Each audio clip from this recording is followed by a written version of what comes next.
جماعت احمدیہ ہے اور جو اس کو فرقہ بھی کہا جاتا ہے، یہ جو گروپ ہے اس کے بارے میں جو ہمارا پرسیپشن رہا ہے وہ یہ ہے کہ اکثر لوگ یہ سوال کرتے ہیں کہ آخر آپ کو مسئلہ کیا ہے؟ میں کہتا ہوں کہ ایک عام احمدی زندگی میں ایک بار اس چیز پہ تحقیق کر لے کہ ان کی اپنی آئیڈیالوجی کے مطابق ہم لوگ کون ہیں۔ جو شخص جس تک بھی تیری دعوت پہنچی ہو اور وہ تیرے پہ ایمان نہ لائے تو ایسا شخص میری نظر میں اللہ اس کہہ رہے ہیں یہاں پہ مرزا کے مطابق مسلمان نہیں۔ بشیر احمد ایم اس نے کہا کہ مرزا غلام احمد قادیانی کا انکار کرنے والا شخص کفر کی اسی کیٹیگری میں ہے جس میں رسول اللہ صلی اللہ علیہ وسلم کا انکار کرنے والا۔ مرزا غلام احمد قادیانی کا اپنا بیٹا اس کی زندگی میں جس نے اس پہ ایمان نہیں لایا ہوا تھا وہ فوت ہو جاتا ہے، ٹھیک ہے، مرزا غلام قادیانی اس کا جنازہ نہیں پڑھتا۔ ہم ایک عام احمدی سے کہتے ہیں خدا کے لیے اپنی کتابوں کو پڑھو، ہمیں نہ پڑھو۔ دین اسلام کوئی موم کا ناک تو نہیں ہے کہ جس نے بھی جہاں مروڑ دیا اور جدھر مرضی اس کو لے گیا؟ میں جتنی زیادہ باتیں کر رہا ہوں نا، ہر چیز کا ثبوت کوئی ہم سے مانگے، آپ کے پلیٹ فارم سے آپ سے رابطہ کریں، ہم سے رابطہ کریں، ہماری ذمہ داری ہے۔ کوئی ہم نے بات کی ہو حوالہ ہم سے مانگا جائے۔ تو وہ بھی کہتے ہیں کہ میں نے جب پڑھنا شروع کیا تو مجھے پتہ چلا کہ یہ کیسی باتیں ہیں، اور پھر یہ کہ کچھ اور بھی گھپلے جو ہے نا کرپشن کے واقعات اور معاملات اور دو نمبریاں اور یہ چیزیں جو اندر چل رہی تھی وہ بھی ان کو بڑا تشویشناک لگا کہ ایون ایک ہوتا ہے نا کہ ایک بندے کا کال ہوتا ہے اور ایک اس کا فعل ہوتا ہے، ایک اس کا عمل ہوتا ہے۔ تو کہتے ہیں مجھے عملاً بھی بہت مسئلے نظر آئے اور انتہا درجے کی غلاظتیں مجھے نظر آئیں جماعت کے اندر، جو کہ میں چونکہ ایک ہائی آپ کا بیٹا تھا میں اکثر پردے ڈالتا رہا، لیکن بعد میں جا کے ایک جگہ پہ آپ کو آتا ہے کہ اینڈ ہو جاتی ہے بات۔ آخر ایسا کیا مسئلہ ہے کہ مرزا غلام احمد کے کردار پر کوئی بات کرنے کے لیے تیار نہیں ہے؟ اس کی کیا وجہ ہے؟ مرزا صاحب نے کہا کہ مسیح کو کیا ہوا تھا، انجیل نازل ہو رہی تھی اور کنجری سے تیل ملوا رہا تھا۔ یہ میں نے کوٹ اینڈ کوٹ بات آپ کو بتائی ہے۔ ہم یہ چھوڑ دیتے ہیں کہ یہاں پہ کون مراد ہے، کوئی آدمی بتا دے کہ یہ زبان ہے۔ اب یہ آپ کو اس طرح زبان کے نمونے دکھا رہا ہوں۔ انہوں نے کہا کہ ہم نے تو مسیح کو یہی دیکھا ہے، اور پھر وہی بات ہمیں کوٹ کرنی پڑتی ہے کہ ساری زندگی چتڑوں پہ کوڑے کھاتے رہے۔ یار یہ کوئی زبان ہے کہ جناب نہیں، وہ تو عیسائیوں کے فرضی مسیح کے بارے میں بات کر رہا تھا۔ قرآن کا کیا حکم ہے کہ تم ان کے جھوٹے خداؤں کو برا نہ کہو ورنہ یہ سچے اللہ کے بارے میں زبان دراز کریں گے۔ اور یہ تو مرزا صاحب قرآن کے خلاف چلے گئے۔ قرآن تو یہ کہہ رہا ہے یا بھائی یہ بات حالت وضو میں بیٹھ کے ان کی یوتھ سے ملاقاتیں یو کے میں کر کے کینیڈا میں آن لائن بات چیت کر کے اس بیس میں بات یہ کر رہا ہوں۔ Majority of their youth for اور practical reasons they are atheist. جو لوگ بعد میں لوری جماعت بنے ان کو جب یہ ادراک ہو گیا کہ ہمیں گدی نہیں ملنے والی، گدی جائے گی مرزا صاحب کی فیملی میں۔ جب مرزا صاحب کا جو بڑا بیٹا ہے وہ جب سیکنڈ کیلف بن گیا and they lost all their hopes for any leadership positions، ٹھیک ہے، اس کے بعد انہوں نے کوشش کی کہ ہم اب قریب ہو جائیں دیگر مسلمانوں کے۔ عراق میں جب مسلمانوں کے اوپر جو طوفان ٹوٹا، یہ آن ریکارڈ باتیں ہیں جو ان کی اپنی چھپی ہوئی ہیں۔ قادیانیوں نے باقاعدہ اپنے لوگ بھیجے جو وہاں پہ مل کے لڑے مسلمانوں کے خلاف، اور جب عراق کے اوپر وہ آفت ٹوٹی تو قادیان میں جشن منایا گیا۔ کہا اللہ نے مجھے کہا ہے کہ جب تک میں تم میں ہوں تمہیں کچھ نہیں ہوگا۔ یعنی مرزا غلام قادیانی نے انگریز کے مظالم کو کور دیا وہی کا۔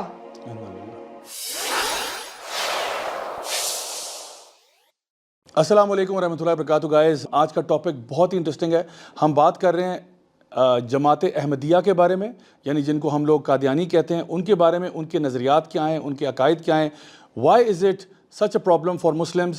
بسم اللہ الرحمن الرحیم، رب اشرح لی صدری ویسر لی امری واحلل عقدۃ من لسانی یفقہوا قولی۔ اور آج جی میرے لیے بڑی خوشی کی بات ہے کہ الحمدللہ میرا جو ایک اور گاؤں بنتا ہے کینبرا آسٹریلیا، جہاں سے میں نے اپنے ماسٹرز کیا تھا آئی ٹی میں، وہاں سے ایک شخص تشریف لایا ہے اور بڑے ہی کمال قسم کے کام کر رہا ہے۔ میرے ساتھ موجود ہیں بھائی محمد امتیاز، اور ماشاءاللہ ان کا بہت زبردست کام ہے جی۔ یہ وہاں پہ ANU میں بھی مسلم چیپلن ہے، اور خاص طور پر آسٹریلیا کے اندر جو پرزنز ہیں وہاں پہ بھی چیپلن ہے۔ الحمدللہ ان کا کام اس فیلڈ میں، جس کو آج ہم نے ٹاپک بنایا ہے جماعت احمدیہ کے بارے میں، اس پہ ان کا بہت کام ہے۔ بہت سارے لوگوں کو انہوں نے اسلام کی طرف راغب کیا الحمدللہ۔ I am very happy to introduce him to my show. Imtiaz بھائی، welcome to the podcast. جی ضیاء بھائی، thank you very much and السلام علیکم to all the viewers as well. تو بہت میرے لیے سعادت کی بات ہے کہ میں الحمدللہ یہاں پہ بیٹھا ہوں، اور سب سے اہم بات یہ ہے کہ جس ٹاپک پہ ہم بات کرنے چلے ہیں وہ ٹاپک بہت اہم ہے۔ تو سب سے پہلے میں ذرا آپ کی ذرا دینی خدمات کا جائزہ لیتے ہوئے لوگوں کو، تاکہ وہ ایک اوور آل وہ بھی مل جائے، پکچر بھی مل جائے کہ آپ بیسیکلی کیا کام کر رہے ہیں۔ سو الحمدللہ آپ اس وقت کینبرا میں ہیں اور آسٹریلیا میں، جو کہ ان کا کیپٹل سٹی بھی، اور اتفاق سے کینبرا اور اسلام آباد کے اندر بہت ساری چیزیں کامن ہیں. ان دونوں کے پیچھے ڈیزائن جو ہے وہ بھی ایک ہی ہے. بلکہ مجھے یاد ہے جب میں کینبرا میں ہوتا تھا تو ہم لوگوں نے وہاں پہ بھی اپنا ایک پیر صحابہ بنایا ہوا تھا ماؤنٹ اینزلی کی شکل میں, اور اکثر وہاں پہ ہم جاتے تھے جس طرح یہاں پہ پیر صحابہ کی سیر کرتے ہیں. سو بہرحال اب مجھے یہ بتائیے گا کہ آپ ماشاءاللہ وہاں پہ کام کر رہے ہیں, تو سب سے پہلے اپنے کام کا تھوڑا تعارف کرا دیں. What exactly are you doing in Canberra, وہاں پہ کیا چل رہا ہے؟ اچھا, اس میں ضیاء بھائی اس طرح ہے کہ ایک تو الحمدللہ 2014-15 سے ہم کنٹینیوسلی نان مسلمز کو دعوت کے حوالے سے کام کر رہے ہیں, اور اس میں ہمارے پلیٹ فارم کا نام ہے دی میسیج آف اسلام, اور اس میں ہمارا فوکس ہے یہ کہ جو نان مسلمز ہیں ان کو اسلام کی دعوت دینا. اس حوالے سے ہم مختلف پبلک پلیسز پہ جا کے, جس طرح آپ خود کیمرہ سے واقف ہیں, ہم گنگالن میں, اسی طرح سیوک سینٹر کے پاس, ٹگرے نانگ میں, کنگسٹن میں, ڈکسن میں, تو یہاں پہ الحمدللہ ایوری ویک ہم یہاں پہ ہماری جو ٹیمز ہیں وہ اسٹال لگاتی ہیں اسلامک انفارمیشن کے حوالے سے. اسٹریٹ دعوت ٹائپ ایکٹیویٹی ہے, اور جس میں ہمارا جو ساری جو ہماری انسپریشن ہے وہ بیسیکلی آئرہ سے ہے. آئرہ سے, بالکل ٹھیک ہے. نہیں, آئرہ کا ماشاءاللہ بہت کام ہے, اور ہماری بھی انسپریشن کے پیچھے یعنی آئرہ کا بہت بڑا ہاتھ ہے یہاں پہ اسٹریٹ دعوت ایکٹیویٹیز کو لے کے آنا. اچھا, میں اب آتے ہیں مین ٹاپک کی طرف, جو کہ آپ کا جماعت احمدیہ ہے, اور جو اس کو فرقہ بھی کہا جاتا ہے. بہرحال یہ جو گروپ ہے اس کے بارے میں جو ہمارا پرسیپشن رہا ہے وہ یہ ہے کہ اکثر لوگ یہ سوال کرتے ہیں کہ آخر آپ کو مسئلہ کیا ہے؟ اگر ایک گروپ ہے وہ اپنے آپ کو مسلمان کہہ رہے ہیں تو آپ کو کیا پرابلم ہو رہی ہے؟ تو مطلب ٹھیک ہے, وہ نبی کریم صلی اللہ علیہ وسلم کے بعد ایک اور شخص کو نبی مانتے ہیں, مرزا غلام احمد کو, تو ٹھیک ہے ہم اس کو نہیں مانتے نبی, لیکن آپ ان کو پھر یہ کیوں کہتے ہیں کہ جی پورے مسلمان امت جو ہے, اور خاص طور پہ پاکستان کے اندر باقاعدہ اس کو لیگل سینس میں بھی دیکھا گیا اور قانون سازی کی گئی, اور باقاعدہ طور پر بتایا گیا کہ یہ دین اسلام سے خارج لوگ ہیں اور یہ ٹیکنیکلی کافر ہیں. تو اس میں ذرا مجھے بتائیے گا کہ وہ جو ایک سوال آتا ہے کہ بھئی آپ کو کیا مسئلہ ہو رہا ہے, اس کا ذرا بتائیے گا کیا جواب ہے؟ اچھا, اس میں نا ضیاء بھائی ایک میں شروع میں ایک ڈسکلیمر کے طور پہ ایک بات کر دوں کہ بھلے وہ بات چیت جو ہم اپنے پلیٹ فارم سے کرتے ہیں, بھلے ابھی ہم جو بات چیت کر رہے ہیں, ہماری ساری بات چیت کا جو محور ہے نا وہ احمدیہ آئیڈیالوجی ہے. ٹھیک ہے, کہ جو کچھ باتیں اس کے لٹریچر میں موجود ہیں, صحیح, ایک عام احمدی وہ مانتا ہے نہیں مانتا وہ سیپریٹ ڈسکشن ہے. بالکل صحیح, ٹھیک ہے جی. تو یہ ایک اہم بات ہے یہاں, ویری ویری ٹرو. اور اس میں دیکھیے ضیاء بھائی جو ابھی آپ نے بات کی کہ یہ ان کو مسلم نہ سمجھنا, میں کہتا ہوں کہ ایک عام احمدی زندگی میں ایک بار اس چیز پہ تحقیق کر لے کہ ان کی اپنی آئیڈیالوجی کے مطابق ہم لوگ کون ہیں. مرزا غلام احمد قادیانی جو کہ ان کے بانی ہیں جماعت کے, انہوں نے کہا جی کہ اللہ تعالیٰ نے مجھے اس بات کی خبر دی ہے کہ اے مرزا, جو شخص جس تک بھی تیری دعوت پہنچی ہو اور وہ تیرے پہ ایمان نہ لائے تو ایسا شخص میری نظر میں, اللہ اس کہہ رہے ہیں یہاں پہ مرزا کے مطابق, مسلمان نہیں ہے.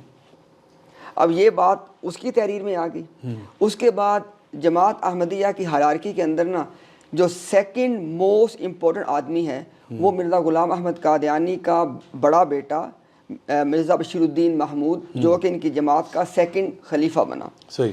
اس نے کہا کہ کوئی بھی ایسا شخص جو مرزا غلام احمد قادیانی کو نہیں مانتا, خواہ اس نے مرزا غلام احمد قادیانی کا نام بھی نہ سنا ہو, ایسا آدمی پکا کافر ہے. کافر نہیں, پکا کافر ہے. صحیح. اب اس کے بعد آگے چلتے جائیں, مرزا صاحب کا چھوٹا بیٹا بشیر احمد ایم اے, اس نے کہا کہ مرزا, اور یہ بات اس نے اپنے باپ یعنی مرزا غلام قادیانی سے باقاعدہ ثابت کی. صحیح. اس نے کہا کہ مرزا غلام احمد قادیانی کا انکار کرنے والا شخص کفر کی اسی کیٹیگری میں ہے جس میں رسول اللہ صلی اللہ علیہ وسلم کا انکار کرنے والا شخص. اب مجھے بتائیں ضیاء بھائی کہ ان ساری باتوں کی روشنی میں ان کے نزدیک ہمارا سٹیٹس کیا ہے؟ نان مسلم کا, یہ نان مسلم کا ہے. پھر خود کو ان کا یہ کہنا کہ we are the true Muslims. اب ٹرو مسلم کے مقابلے میں جو شے وہ کیا ہوگی؟ فالس ہوگی. ٹھیک ہو گیا. تو اصل میں اپنا بھائی بات یہ ہے کہ عام احمدی سے بھی یہ بات چھپائی گئی ہے, اور ایک پبلک نیریٹو ڈسیپشن کے دور پہ دیا گیا کہ جی دیکھیں ہم تو کسی کو کافر نہیں کہتے, لیکن دیکھو ہماری تکفیر کر دی گئی, ہمیں قانونی طور پہ کافر قرار دے دیا گیا. وہ جو کہتے ہیں love for all and hatred for none, یہ تو پھر اس کے خلاف جا رہی ہے بات. ضیاء بھائی اس کے اوپر سن لیں, مرزا غلام احمد قادیانی کا بیٹا اپنی کتاب مضامین بشیر, اس کی جو کتاب ہے اس کے کلیکشن اس کے مضامین کا جو پبلش ہے, جماعت نے خود پبلش کی ہے, اس نے کہا ہے کہ جس وقت تک لوگ مرزا غلام یعنی ہم لوگ مرزا غلام احمد قادیانی پہ ایمان نہیں لاتے، تو اس نے کہا کہ جنگل کے درندوں کے ساتھ تو ہماری دوستی ہو سکتی ہے، ان کے ساتھ نہیں ہو سکتی. صحیح.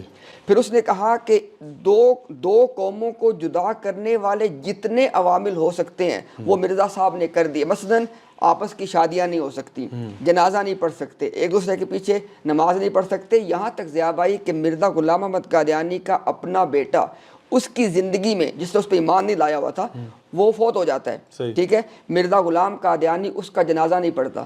ٹھیک ہے، تو بتانے کا مقصد اس کے جماعت خود یہ بتا رہی ہے اپنی کتابوں کے اندر کہ بھائی آپ لوگ ہم سے بلونگ نہیں کرتے. ہوا ضیاء بھائی یہ ہے کہ 1974 میں جب ان کو قانونی طور پہ ان کو موقع دیا گیا پہلے اپنی بات رکھنے کا، ان کو پورا موقع دینے کے بعد جب اپنا مقدمہ ثابت نہ کر سکے تو ان کو قانونی طور پہ جب کافر ڈکلیئر کیا گیا، اس کے بعد انہوں نے اپنا ایک نیریٹو بدلا. کیوں بدلا؟ Now they want to get sympathies, right, ایک وکٹم کارڈ کھیلنے کے لیے. ورنہ ضیاء بھائی ان کا لٹریچر، اور مزے کی بات یہ ہے کہ جو ہے نا میرا تھیسس ماسٹرز کا وہ تکفیر پہ ہی ہے کہ جماعت احمدیہ نے جو پوری امت کی تکفیر کی پہلے، اس کے بعد معصوم بن کے بیٹھ گئے. ہم ایک عام احمدی سے کہتے ہیں خدا کے لیے اپنی کتابوں کو پڑھو، ہمیں نہ پڑھو، اپنی کتابوں کو پڑھو تاکہ آپ کو پتہ چلے. مرزا غلام قادیانی سے ایک آدمی پوچھتا اس کی کتابوں میں، اس نے کہا مرزا صاحب کہ کیا میں نماز پڑھ لوں باقی مسلمانوں کے پیچھے؟ اس نے کہا نہیں، اپنی نماز پڑھو، بہت جلد اللہ تعالیٰ ان لوگوں کی ہماری مسجدیں ان کے کنٹرول میں دینے والا ہے. یہ ان کی کتابوں میں موجود. پھر یہ کہتے لو فار آل. صحیح. اچھا، مجھے جو آپ کی بات سے ایک چیز سمجھ میں آئی ہے وہ یہ ہے کہ ان کا معاملہ ایک تو کفار کا معاملہ ہوتا ہے نا جو ڈفرینٹ ہے، ان کا معاملہ تھوڑا ڈفرینٹ ہے. ڈفرینٹ اس سینس میں ہے کہ فار ایگزامپل یہ ایپل کا ایک پروڈکٹ ہے. ٹھیک ہے. اچھا، تو اب یہ ہے کہ ایک اور کمپنی آتی ہے، وہ بھی ہے، وہ ایپل نہیں ہے لیکن وہ ایپل کا لوگو یوز کرتی ہے اور باقی ساری چیزیں بھی. لیٹ سپوز کہ وہ کمپنی جو ہے وہ یہیں اسلام آباد میں کہیں پہ چھوٹی سی بنا دی کسی بندے نے، اور وہ اس کمپنی کے اندر فون بنا رہا ہے اور ایپل کا لوگو بھی لگا رہا ہے اور پیکیجنگ بھی ایپل والی کر رہا ہے اور دکھا بھی یہ رہا ہے کہ بھئی یہ فون ایپل کا فون ہے، اور لوگوں کو یہ کہہ رہا ہے کہ جو اصل ایپل ہے وہ ایپل نہیں ہے، وہ بیسکلی کوئی فیک برانڈ ہے. تو اب ظاہری بات ہے جو ایپل کمپنی والے ہیں وہ اس کے ساتھ کیا کریں گے؟ کیا وہ اس کو مان لیں گے کہ بھئی آپ چونکہ کلیم کر رہے ہیں تو آپ کی بات مان لینی چاہیے؟ وہ ظاہری بات ہے وہ کہیں گے جی آپ ہمارے اسٹینڈرڈ کو ہی نہیں فالو کر رہے، آپ تو کسی طریقے سے بھی نہیں آ رہے. کیونکہ ظاہری بات ہے دین اسلام کوئی موم کا ناک تو نہیں ہے کہ جس نے بھی جہاں مروڑ دیا اور جدھر مرضی اس کو لے گیا. الحمدللہ ثم الحمدللہ ہمارے دین کی جو تراث ہے، جو ہمارے دین کی ایک لیگیسی ہے، وہ اتنی رچ اور ہسٹورک ہے. یعنی اس میں بہت سارے ہمارے سورسز آف نالج ہیں. فار ایگزامپل ایک تو اللہ کی کتاب ہے، پھر سنت رسول صلی اللہ علیہ وسلم ہے، اس کے علاوہ قیاس، اجماع وغیرہ، یہ ساری چیزیں ہیں. اور جس چیز پر اجماع ہوتا ہے وہ ویسے بھی ہمیں پتہ ہے کہ وہ نبی کریم صلی اللہ علیہ وسلم نے فرمایا تھا کہ میری امت کبھی بھی کسی باطل چیز پہ یا غلط چیز پر اجماع نہیں کر سکتے. اور اس مسئلے پر بھی جس کا آپ نے بھی ذکر کیا کہ ہمارے تو عدالت میں بھی بات چلے گی، سینٹ میں چلے گی، جہاں پہ اس کے اوپر پراپر ہیئرنگ ہوئی اور پھر قانوناً شکل آئی، تو اس میں تمام مکاتب فکر کا اجماع ہو چکا اس کانسیپٹ پر، کیونکہ مسئلہ اتنا سنگین تھا. یعنی جہاں پر یہ کہا جا رہا ہے کہ دیکھیں ایک تو نان مسلم ہے نا، جو کہ باقاعدہ طور پر ہمیں پتہ ہے وہ نان مسلم ہے اور وہ کلیم بھی کرتا ہے کہ فار ایگزامپل عیسائی ہے، یہودی ہے یا ہندو ہے، وہ کہتا ہے بھائی میں ہندو ہوں، ہم کہتے ہیں ٹھیک ہے نو پرابلم، لکم دینکم ولی دین. لیکن ایک بندہ ہے وہ کہتا ہے کہ نہیں میں مسلمان ہی ہوں، لیکن البتہ میں آپ کے جو کور بلیف جو ہے، کیونکہ دیکھیں یا تو ہوتا ہے نا کوئی فروعی اختلاف ہوتا، یعنی یہ تو کور بلیف کا حصہ ہے کہ جہاں پہ ہم کہتے ہیں لا الہ الا اللہ محمد رسول اللہ، یعنی آپ محمد رسول اللہ کے آگے بھی کسی کو لے کر آنا چاہتے ہو، نعوذ باللہ ثم نعوذ باللہ. تو یہ اصل مجھے لگتا ہے اصل کور مسئلے کا جو ہے نا جڑ وہ یہاں پہ. اچھا دوسرا اب سوال آپ سے یہ بنتا ہے کہ میں ایک بات یہاں پہ ایڈ کر دوں. دیکھیں آپ نے کہا نا کہ باوجود اس کے کہ کور بلیفز کے ساتھ یہ ڈس ایگری کر کے پھر بھی خود کو مسلمان کہتے ہیں. یہ صرف ایک اس کا آسپیکٹ ہے. اس سے اوپر آسپیکٹ یہ ہے کہ خود کو مسلمان کہتے ہیں اور ہمیں مسلمان نہیں سمجھتے. بالکل. اب یہ جو دوسرے والی بات ہے نا یہ چھپائی گئی ہے. بالکل. تو ہماری کوشش یہ ہے کہ پوری بات دیکھیں، ہم یہ کہتے ہیں کہ جماعت احمدیہ ہم سے اختلاف کرے، ہمیں جو مرضی کہے، لیکن بات پوری کرے اپنے لوگوں کے سامنے. تکلیف کی بات یہ ہے، اور جو لوگ اس جماعت سے نکلے انہوں نے کہا کہ ہمیں ساری زندگی ان باتوں کا علم نہیں تھا. وہ کہتے ہیں ہمیں یہ بتایا گیا تھا. جو اب یہ جماعت احمدیہ کا پبلک نیریٹو وہ کیا ہے کہ جو آدمی خود کو مسلمان کہے بس وہ مسلمان ہے. یا اس سے بڑھ کے یہ کہہ دیا جاتا ہے جی کہ جو آدمی جو حدیث میں آتا ہے کہ ہمارا ذبیحہ کھائے، ہمارے والی نماز پڑھے، ہمارے قبلے کی طرف منہ کرے تو وہ مسلمان ہے.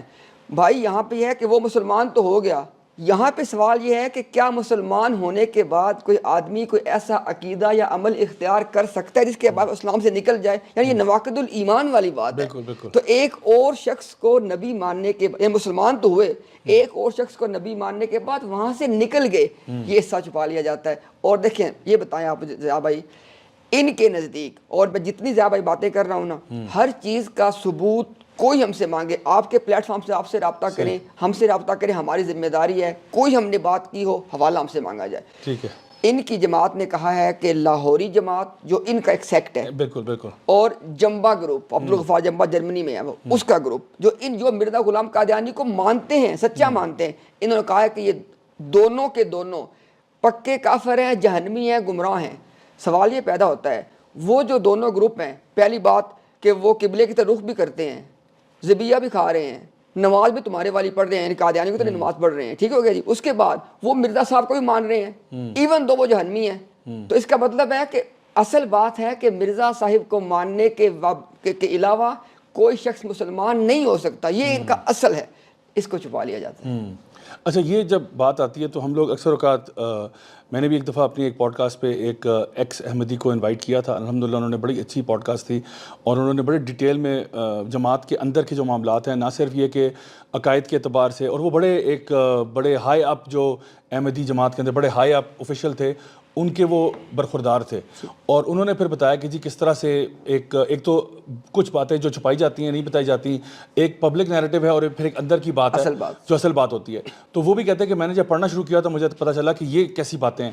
اور پھر یہ کہ کچھ اور بھی گھپلے جو ہے نا, کرپشن کے واقعات اور معاملات اور 2 نمبریاں اور یہ چیزیں جو اندر چل رہی تھیں, وہ بھی ان کو بڑا تشویشناک لگا. کہ ایون ایک ہوتا ہے نا کہ ایک بندے کا کال ہوتا ہے اور ایک اس کا فعل ہوتا ہے, ایک اس کا عمل ہوتا ہے.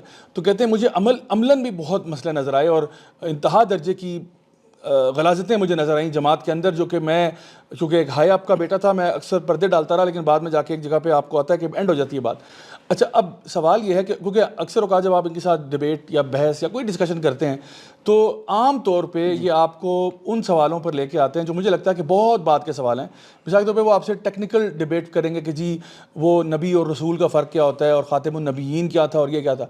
مجھے لگتا ہے اصل سوال جو ہے نا وہ یہ ہے کہ اگر کوئی انسان نبوت کا دعویٰ کرتا ہے تو آخرکار ہمارے پاس کوئی تو کرائٹیریا ہوگا اس کو چیک کرنے کا کہ یہ نبوت کے اس دائرے اس کرائٹیریا پر اترا یا نہیں اترا. یعنی ایون یہاں تک کہ جب ہم کسی کرسچن یا جو سے ڈیبیٹ کرتے ہیں تو ہم کہتے ہیں آپ ہمیں بتاؤ نبی ہونے کے لیے کیا ریکوائرمنٹس ہوتی ہیں, ٹھیک ہے. تو وہ ہمیں بتاتے ہیں, اور ہم خود بھی اس بات پہ ایگری کرتے ہیں کہ وہ کہتے ہیں کہ نبی جو ہے سب سے پہلے اپنے اخلاق میں بہت پائے کا آدمی ہونا چاہیے.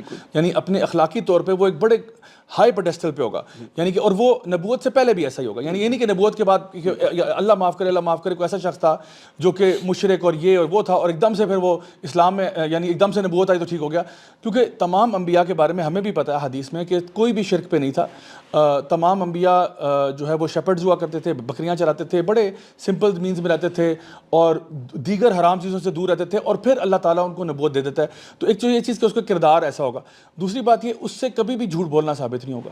جھوٹا وہ ہی نہیں, اگر وہ جھوٹا ہے تو پھر وہ نبی ہے ہی نہیں, پہلی بات ہے. پھر اس کے علاوہ یہ کہ اس نے کئی پیشن گوئیاں کی ہوں گی, اس نے کئی پروفیسیز کی ہوں گی. اچھا, وہ پروفیسیز بھی جو ہیں وہ کلیئر کٹ ہوں گی, گھوم پھر کے نہیں ہوگی. مثلا میں آپ سے کہتا ہوں کہ امتیاز بھائی کل ہو سکتا ہے کہ کچھ حالات میں خوبصورتی آ جائے, ہو سکتا ہے کہ زوال آ جائے, اب دیکھیے ہوتا. اب میں یہ اس طرح کی کوئی لفاظیاں کر کے بتا دوں لیکن سمجھ میں کچھ بھی نہیں ہے آپ. اب آپ دیکھیے میری بات کو اگر آپ نے توڑنا مروڑنا ہو تو وہ کسی ڈائریکشن میں بھی بات جا سکتی ہے. جیسے ایک بندہ تھا نوسٹرڈامس کے نام سے, وہ بڑا یعنی جو ہے نا بتاتا تھا چیزوں کے بارے میں, لیکن ایون نوسٹرڈامس جس کو بڑی دنیا مانتی بھی تھی اس سے بھی ہزاروں غلطیاں ہوئی ہیں. یعنی کہیں کہیں تکا لگ گیا تو لگ گیا, لیکن اس کی بھی تحریریں اگر آپ دیکھیں تو اس نے بھی بڑی ایمبیگوس سی باتیں کی ہیں. مطلب اس نے کہا کہ جی ریڈ آرمی آئے گی تو وہاں سے, اب ریڈ آرمی سے کیا مراد ہے آپ کی؟ مطلب کسی نے کہا وہ چائنا ہے, کسی نے کہا وہ رشیا ہے, کسی نے کہا فلانا ہے. اب جس نے کہیں پہ توڑنا مروڑنا ہے وہ لے جاتا ہے. لیکن جہاں پر بھی نوسٹرڈامس نے کلیئر کٹ بات کی ہے نا, ادھر اس نے منہ کی کھائی ہے. جہاں پہ اس نے کوئی تاریخ بتائی ہے یا اس نے کوئی اور چیز کی ہے. تو ایک نبی جو ہوتا ہے وہ ایک تو جو پروفیسیز کر رہا ہوتا ہے وہ ایک تو پروفیسیز کرتا ہے. دوسری بات یہ کہ وہ پروفیسیز بڑی کلیئر ہوتی ہیں, اور تیسری بات یہ ان میں سے ایک بھی غلط ثابت نہیں ہوتی. وقت بتاتا ہے کہ تو یہ کچھ چیزیں ہیں جو کہ ہم اگری کر سکتے ہیں کہ اگر ایک شخص نبوت کا دعویٰ کرتا ہے تو اس کم از کم ان پہ تو اتر جائے نا پورا. اچھا, اب ہم آ جاتے ہیں جو ہے نا مرزا غلام احمد پہ. اچھا, پہلی چیز ہم بات کرتے ہیں کردار کے اعتبار سے. یعنی میرا اپنا جو مشاہدہ رہا ہے وہ یہ ہے کہ جب ہم اپنے یعنی کوئی ہمارے ساتھ کوئی احمدی جو جماعت سے ہوتا ہے وہ کوئی آپ سے ڈسکشن کرتا ہے یا بات کرتا ہے اور آپ اس کے ساتھ کہتے ہیں کہ جی ہمارا ٹاپک یہ ہوگا, مثلا کسی سے آپ کی ڈیبیٹ ہوتی ہے, آپ ٹاپک ڈیسائیڈ کرتے ہو جی ٹاپک یہ ہوگا, آپ اگر کہتے ہو نا ان سے کہ جی ہم مرزا غلام احمد کے کردار پر بات کریں گے, میرا تو خیال ہے کہ وہ زہر پی لیں گے, وہ اس ٹاپک پہ بات نہیں کریں گے. تو میں جاننا چاہتا ہوں آخر کیوں, آپ کی بھی کئی دفعہ ڈیبیٹس وغیرہ ہو چکی ہیں, آخر ایسا کیا مسئلہ ہے کہ مرزا غلام احمد کے کردار پر کوئی بات کرنے کے لیے تیار نہیں ہے, اس کی کیا وجہ ہے؟ اچھا میں دیکھیں آپ نے کئی ساری باتوں کو ٹچ کیا کہ میں اس کو one by one touch one by one چلتے ہیں, ٹھیک ہے. ابھی دیکھیں آپ نے ایک بات کی مثلاً پروفیسیز کے حوالے سے کہ جو اللہ کے سچے نبی ہیں وہ پروفیسیز کرتے ہیں, کلیئر پروفیسیز کرتے ہیں اور وہ فلفل ہوتی ہیں, ٹھیک ہو گیا. اب دیکھیں ذرا, اب میں یہ کہتا ہوں ضیاء بھائی کہ بجائے اس کے کہ ابھی جو ایک عام احمدی جو دیکھیں, ایک ہے مربی کو ایک پیمنٹ ملتی ہے پر منتھ کہ بھائی مرزا صاحب کو ڈیفینڈ کرنا ہے, ٹھیک ہے, ہم اس کے لیے بھی ہدایت کی دعا کرتے ہیں. لیکن ہم ایک عام احمدی سے سوال یہ کرتے ہیں کہ ابھی جو بات ہم کرنے چلے ہیں اس ایک بات کی وہ تحقیق کر لے, کیونکہ آپ نے بات کی پروفیسی کی. ضیاء بھائی مرزا صاحب نے 1905-6 میں یہ کہنا شروع کیا کہ 2 ارتھ کویک آنے ہیں. 1 اپریل 1905 میں کوئی آیا, اس نے کہا کہ ایک فلفلمنٹ ہو گئی ہے, ٹھیک ہے. اس نے کہا کہ ایک ابھی اور آنا ہے. لوگوں نے کہا مرزا صاحب جو آپ نے بات کی ہے نا کہ تھوڑی بات واضح کریں, کب ہوگا, تھوڑی ڈیٹیل دیں. تو لوگوں نے اعتراض کیا کہ یہ تو لوگوں کا اعتراض باقاعدہ یہ تھا کہ یہ تو گول مول ہے, کھل کے بات کریں جناب کیا ہونا ہے. اچھا مرزا صاحب کا گول مول کب ہے؟ مرزا صاحب نے پھر کہا کہ خدا سے علم پا کے اب میں تمہیں اس کی وضاحت کر دیتا ہوں. انہوں نے کہا جی کہ ایک اور, اب دیکھیں ذرا, کہتے یا تو زلزلہ ہوگا اور پھر دیکھیں ذرا, یا پھر کوئی قیامت خیز کوئی چیز ہوگی جو زلزلے کا نمونہ ہوگی, ٹھیک ہے. اب یہاں پہ بھی گول مول ہے نا, لیکن چلو مان لیتے ہیں, ٹھیک ہے. پھر کہا کہ اللہ نے مجھے خبر دی ہے اور بار بار خبر دی ہے کہ مرزا صاحب وہ آپ کی زندگی میں ہوگی, آپ کے ملک میں ہوگی, آپ کے فائدے کے لیے ہوگی. یہ 4 نشانیاں ہیں, ٹھیک ہے, ٹھیک ہو گیا جی. اچھا اب 1906 کی جولائی میں مرزا صاحب نے کہا کہ ابھی تک وہ زلزلہ جو میں نے کہا ہے ابھی تک وہ نہیں آیا, وہ آئے گا اور میری زندگی میں آئے گا. اب میں کہتا ہوں کہ اس میں کتنا کو ٹائم لگے گا. جولائی 1906 سے لے کے مئی 1908 مرزا صاحب کی وفات تک درمیان میں جو عرصہ ہے, گوگل کر لیں بھائی, تحقیق کر لیں کہ کوئی چیز ہوئی ہے سب کانٹیننٹ میں جس کو اس کا مصداق قرار دیا جا سکے, کچھ بھی نہیں ہوا. جماعت احمدیہ نے اس کی پھر کئی وضاحتیں دی. کسی نے کہا جی کہ فرسٹ ورلڈ وار اس سے مراد تھی. او بھائی فرسٹ ورلڈ وار انڈیا میں ہوئی تھی, تمہارے فائدے کے لیے ہوئی تھی, مرزا صاحب کی زندگی میں ہوئی تھی, کچھ بھی میں اس میں اپلائی نہیں کر سکتے آپ. اس کے بعد دیکھیں کسی نے کہا جی کہ نہیں وہ کوئٹہ کا فلاں زلزلہ اس کا مصداق تھا. بھائی کوئٹہ کا زلزلہ ان کی زندگی میں ہوا تھا, تمہارے فائدے کے لیے ہوا تھا. تو یہ میں نے آپ کو دیکھیں ایک مثال دے دی اس پہ اوپر. دیکھیں ہمارا موقف کیا ہے ضیاء بھائی, آپ کے پلیٹ فارم سے ہم تو اوپنلی کہہ رہے ہیں مرزا صاحب کی ایک پیشین گوئی بھی پوری نہیں ہوئی, ایک بھی پوری نہیں ہوئی. ہم نے یہ ایک مثال کے طور پہ پیش کر دی ہے نا. جو آدمی عام احمدی جو سن رہا ہے وہ تحقیق کر لے, اور جو مربی سن رہا ہے ہم سے رابطہ کر لے کہ جناب میں آپ کو کل ثابت کر سکتا ہوں. اچھا اب آگے آتے ہیں, آپ نے بات کی کردار کی, اس کی آپ کو مثال دیتا ہوں میں. ضیاء بھائی ہمارا دیکھیں نا, ہم تو سر یوں فخر سے اٹھا کے کیا کہتے ہیں کہ ہمارے نبی جناب محمد رسول صلی اللہ علیہ وسلم نے کیا کہا, نبوت سے پہلے لوگوں سے گواہی لی اور صادق اور امین قرار پائے. مرزا صاحب نے اپنے جب کیریئر کا آغاز کیا ہے نا 1878-79 میں, انہوں نے کہا جی کہ میں نے اسلام کی حقانیت کو ثابت کرنے کے لیے ایک کتاب لکھ دی ہے, ٹھیک, اور اس میں نے 300 ایسے دلائل قلم بند کر دیے ہیں کہ اسلام کی حقانیت اس میں ایسی ہوگی کہ جو غیر مسلم اس کتاب کو پڑھے گا سوائے اسلام قبول کرنے کو اس کے پاس کوئی چارہ کار نہیں ہوگا. ٹھیک ہو گئی. اس نے کہا اب مجھے چاہیے پیسے, مجھے پیسے دو تاکہ میں کتاب پبلش کر سکوں. یہ کب کی بات ہے, 1878-79. اچھا پھر انہوں نے خود کہا کہ اس کتاب کو میں شائع کروں گا 50 جلدوں کی شکل میں, 50 والیوم دیں. اچھا جی اب 1884 تک, اچھا لوگوں نے پھر پیسے دیے. پہلے انہوں نے قیمت کو سٹارٹ کیا 1 روپے سے. جسٹ امیجن اس وقت 1880 میں حضرت 100 روپے تک قیمت کو لے گئے. اللہ اکبر. جسٹ امیجن کہ اس وقت ایک بندے کی منتھلی سیلری آن ایوریج 2 روپے ہوتی تھی, 100 روپے تک لے گئے. اس کو بھی چھوڑ دیں آپ. اچھا 1884 تک 4 اس کے حصے شائع کیے. لوگوں نے کہا مرزا صاحب نے پیسے دیے ہیں آپ کو پوری کتاب کے, ہمیں کتاب دیں.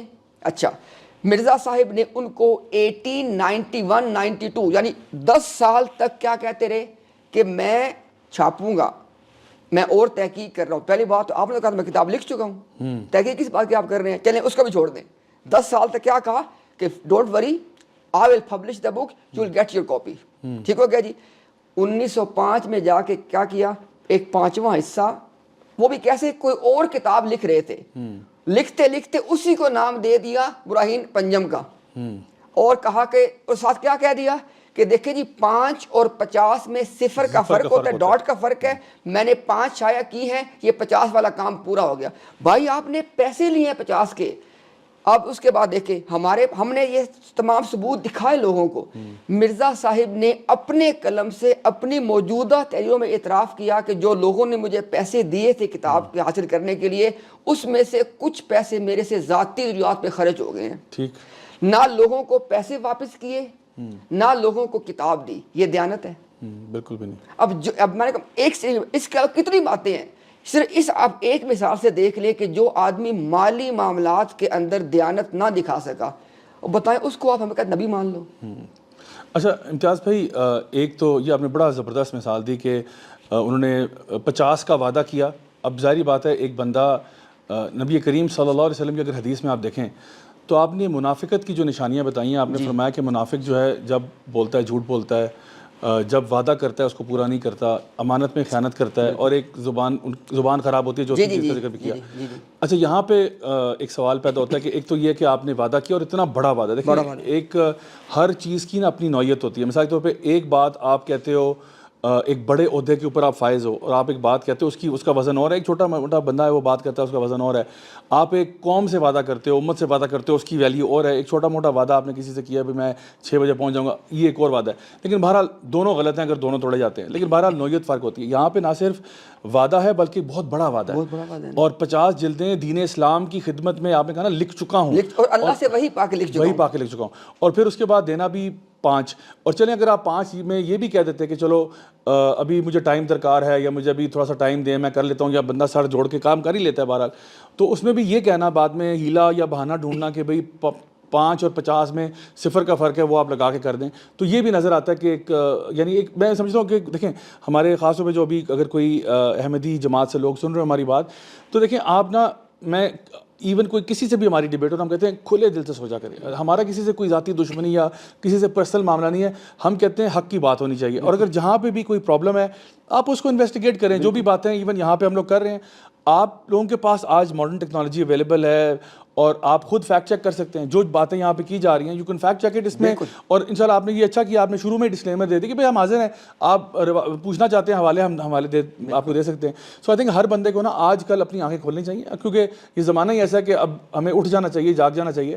اچھا ایک چیز جو مجھے ذہن میں آئی وہ یہ تھی کہ اب جس طرح یہاں پہ ایک انہوں نے دعویٰ کیا اس بات کا, دوسری جگہ پر جو میں نے 4 ابھی آپ کو منافقت کی نشانیاں بتائی تھی اس میں ایک تھا فحش گفتگو.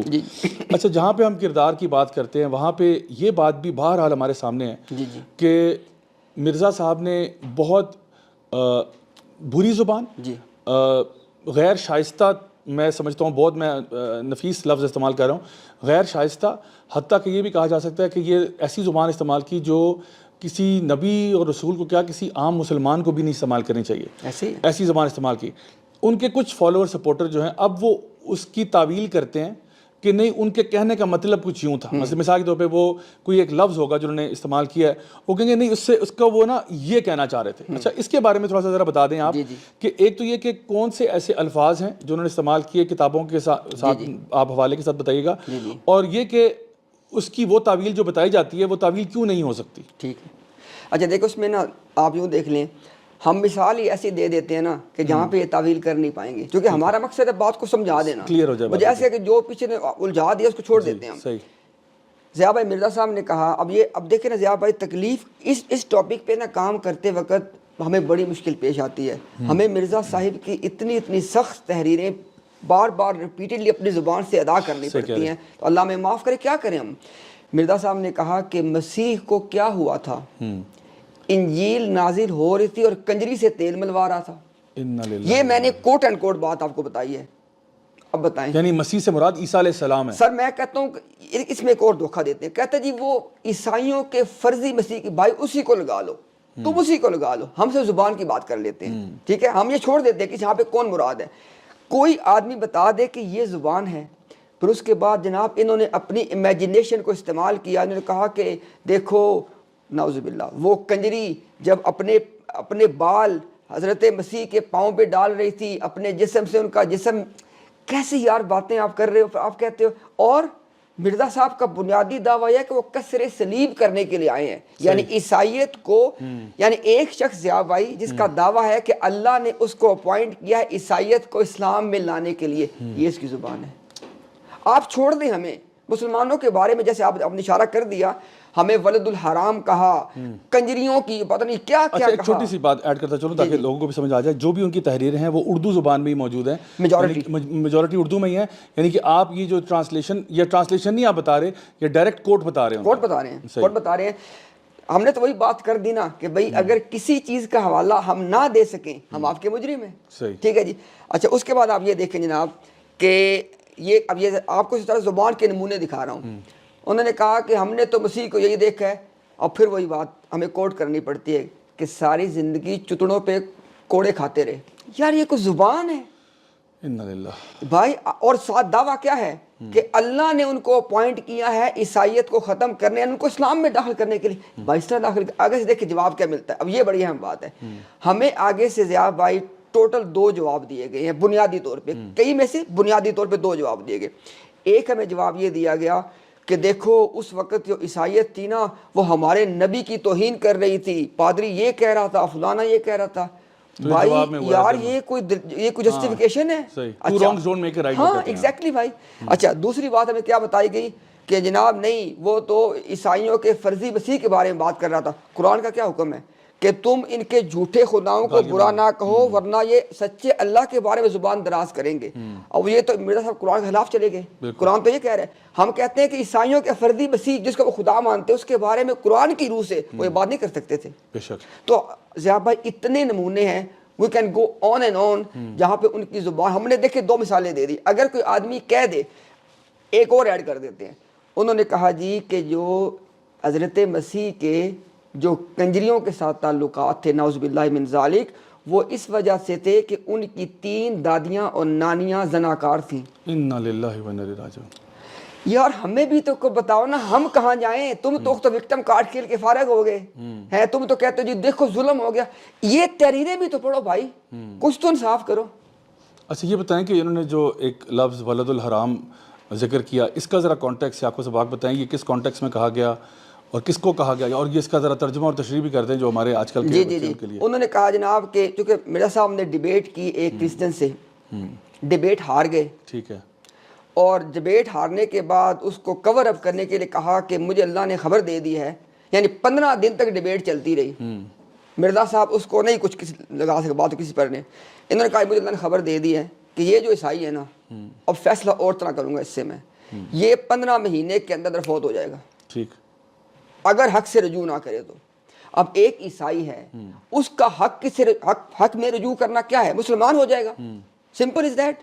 اچھا 15 مہینے بھی گزر گئے, عیسائی فوت نہیں ہوا, ڈیبیٹ والی بات بھی نہیں ہوئی, وہ عیسائی فوت بھی نہیں ہوا.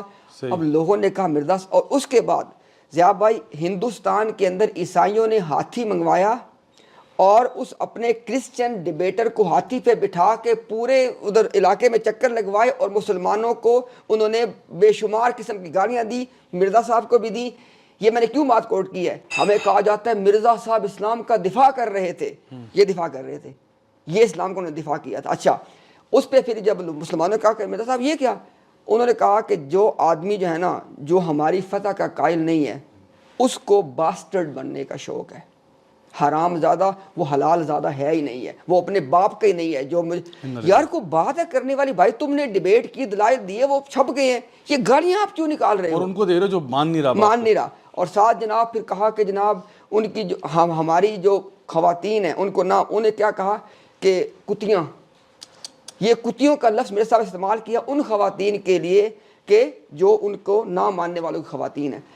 اب ہم کیا کریں ضیاء بھائی, یہ ساری باتیں موجود ہیں, آگے سے ہمیں کیا کہا جاتا ہے. اب دیکھیں وہ کہتا ہے نا کہ ایک عذر جو ہے وہ اس سے بدتر دے دیا جاتا ہے کہ جی قرآن میں بھی سخت زبان استعمال کی گئی ہے, اور خدا کا نام مانو قرآن میں بھائی یہ چیزیں لکھی ہوئی ہیں کہیں پہ, اللہ کا نام لو. تو یہ ضیاء بھائی حقیقت صحیح کہہ رہے ہیں. اچھا یہ واقعی میں بڑا پریشان کن بات ہے کہ کوئی بھی بندہ اگر ان کی تحریروں کو صرف پڑھ لے, کیونکہ اکثر اوقات لوگوں کو ایک واٹر ڈاؤن ورژن دیا جاتا ہے, ایک سمری بتائی جاتی ہے, اور ایون یہ معاملہ صرف احمدی جماعت کے ساتھ نہیں ہے, یہ کرسچن کے ساتھ بھی ہے. کرسچن بھی جب پڑھتا ہے وہ بائبل کا اسٹوڈنٹ کمپلیٹلی نہیں بنتا, وہ بیچ بیچ میں سے پیسے سے پڑھتے ہیں, لو دائی نیبر, بالکل ایسے ہی. تو وہ پڑھ کے ان کو لگتا ہے جی ماشاءاللہ بڑا کلین ہے. اور یہ اس پہ بھی ایکسپیریمنٹس ہیں, لوگ دیکھ سکتے ہیں یوٹیوب پہ کہ وہ بائبل کے ورسز کو جو ہے وہ سڑکوں میں جا کے پڑھا رہا ہے, اور کتاب کا کور قرآن کا ہے, اور وہ کہتا ہے کہ جی اس کے بارے میں آپ کیا کہیں گے, کیونکہ یہ تو بڑی بری کتاب ہے, یہ ہے وہ ہے.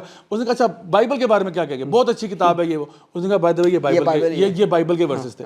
تو کہنے کا مقصد یہ کہ یہ تمام ایسے ادیان اور تمام ایسی فکریں جو آتی ہیں وہ اپنے جو پریشان کن اور بڑے پرابلمٹک جگہ ہوتی ہے نا, ان پہ پردے بھی ڈالتی ہیں, چھپاتی بھی ہیں, اور ایک بڑا ایک کوشر قسم کا ایک جو ہے نا ورژن اپنی عوام کو دیتی ہیں. تو یہ ہمارے جتنے بھی یہ لوگ ہیں جو ان کی باتوں میں آ جاتے ہیں, میں اکثر اس پہ سوچتا تھا جب میں نے اس مسئلے کو پڑھنا شروع کیا, ڈسکس کرنا شروع کیا, تو مجھے پتہ چلا کہ میں سب سے بڑی حیرت پتہ ہے اس بات پہ نہیں تھی کہ مرزا غلام احمد نے یہ باتیں کی ہیں. سب سے پریشان کن بات یہ ہے کہ لوگ اس کو مان کیسے گئے. اصل پریشانی نا یہ تھی, مجھے یہ نہیں, دیکھیں کوئی بندہ بھی, اب دیکھیں پاکستان کے اندر اب ایک گوہر شاہی نامی ایک شخص تھا جس نے کہا کہ جی چاند میں میرا منہ نظر آتا ہے, اور جو نہیں مانتا وہ فلانا ہے. اچھا پھر ایک آپ کو یاد ہوگا شاید آج سے کوئی میرا خیال ہے 13-14 سال پہلے کی بات ہے, ایک انڈیا سے غالباً ایک ویڈیو آیا تھا ایک دربار کا, جہاں پہ ایک بندہ تھا, وہ نوری شاہ کا کیا نام تھا, وہ لمبے لمبے بالوں والا, وہ کہہ رہا تھا جو دمال نہیں ڈالے گا وہ ڈیش ڈیش ڈیش ہوگا.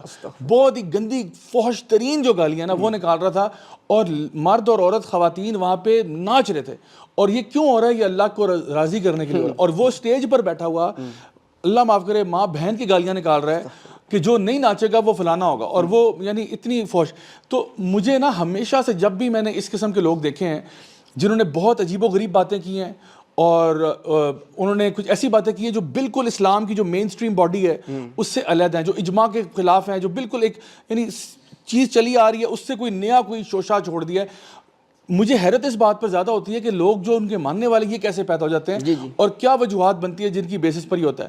سو آپ سے میں جاننا چاہوں گا کہ آج فار ایگزامپل آپ دیکھتے ہو کہ ماشاءاللہ آپ کے کام کی وجہ سے, اور میں نے دیکھا عدنان رشید بھائی بھی ماشاءاللہ اس میں بڑے ایکٹیو تھے, الحمدللہ بڑا آپ لوگ ایکیڈیمکلی اور ایک بڑے ڈیسنٹ انداز میں ان کو رسپانس بھی کر رہے ہیں, الحمدللہ ثم الحمدللہ. بہت سارے لوگ دین اسلام کی طرف آ بھی رہے ہیں, اور ان کی جماعت کو چھوڑ کر ایکسپوز بھی ہو رہے ہیں, اور پہلی دفعہ شاید ان کو زندگی میں پتہ چل رہا ہے کہ اصل میں ان کی کتابوں میں, ان کی تحریروں میں کیا ہے.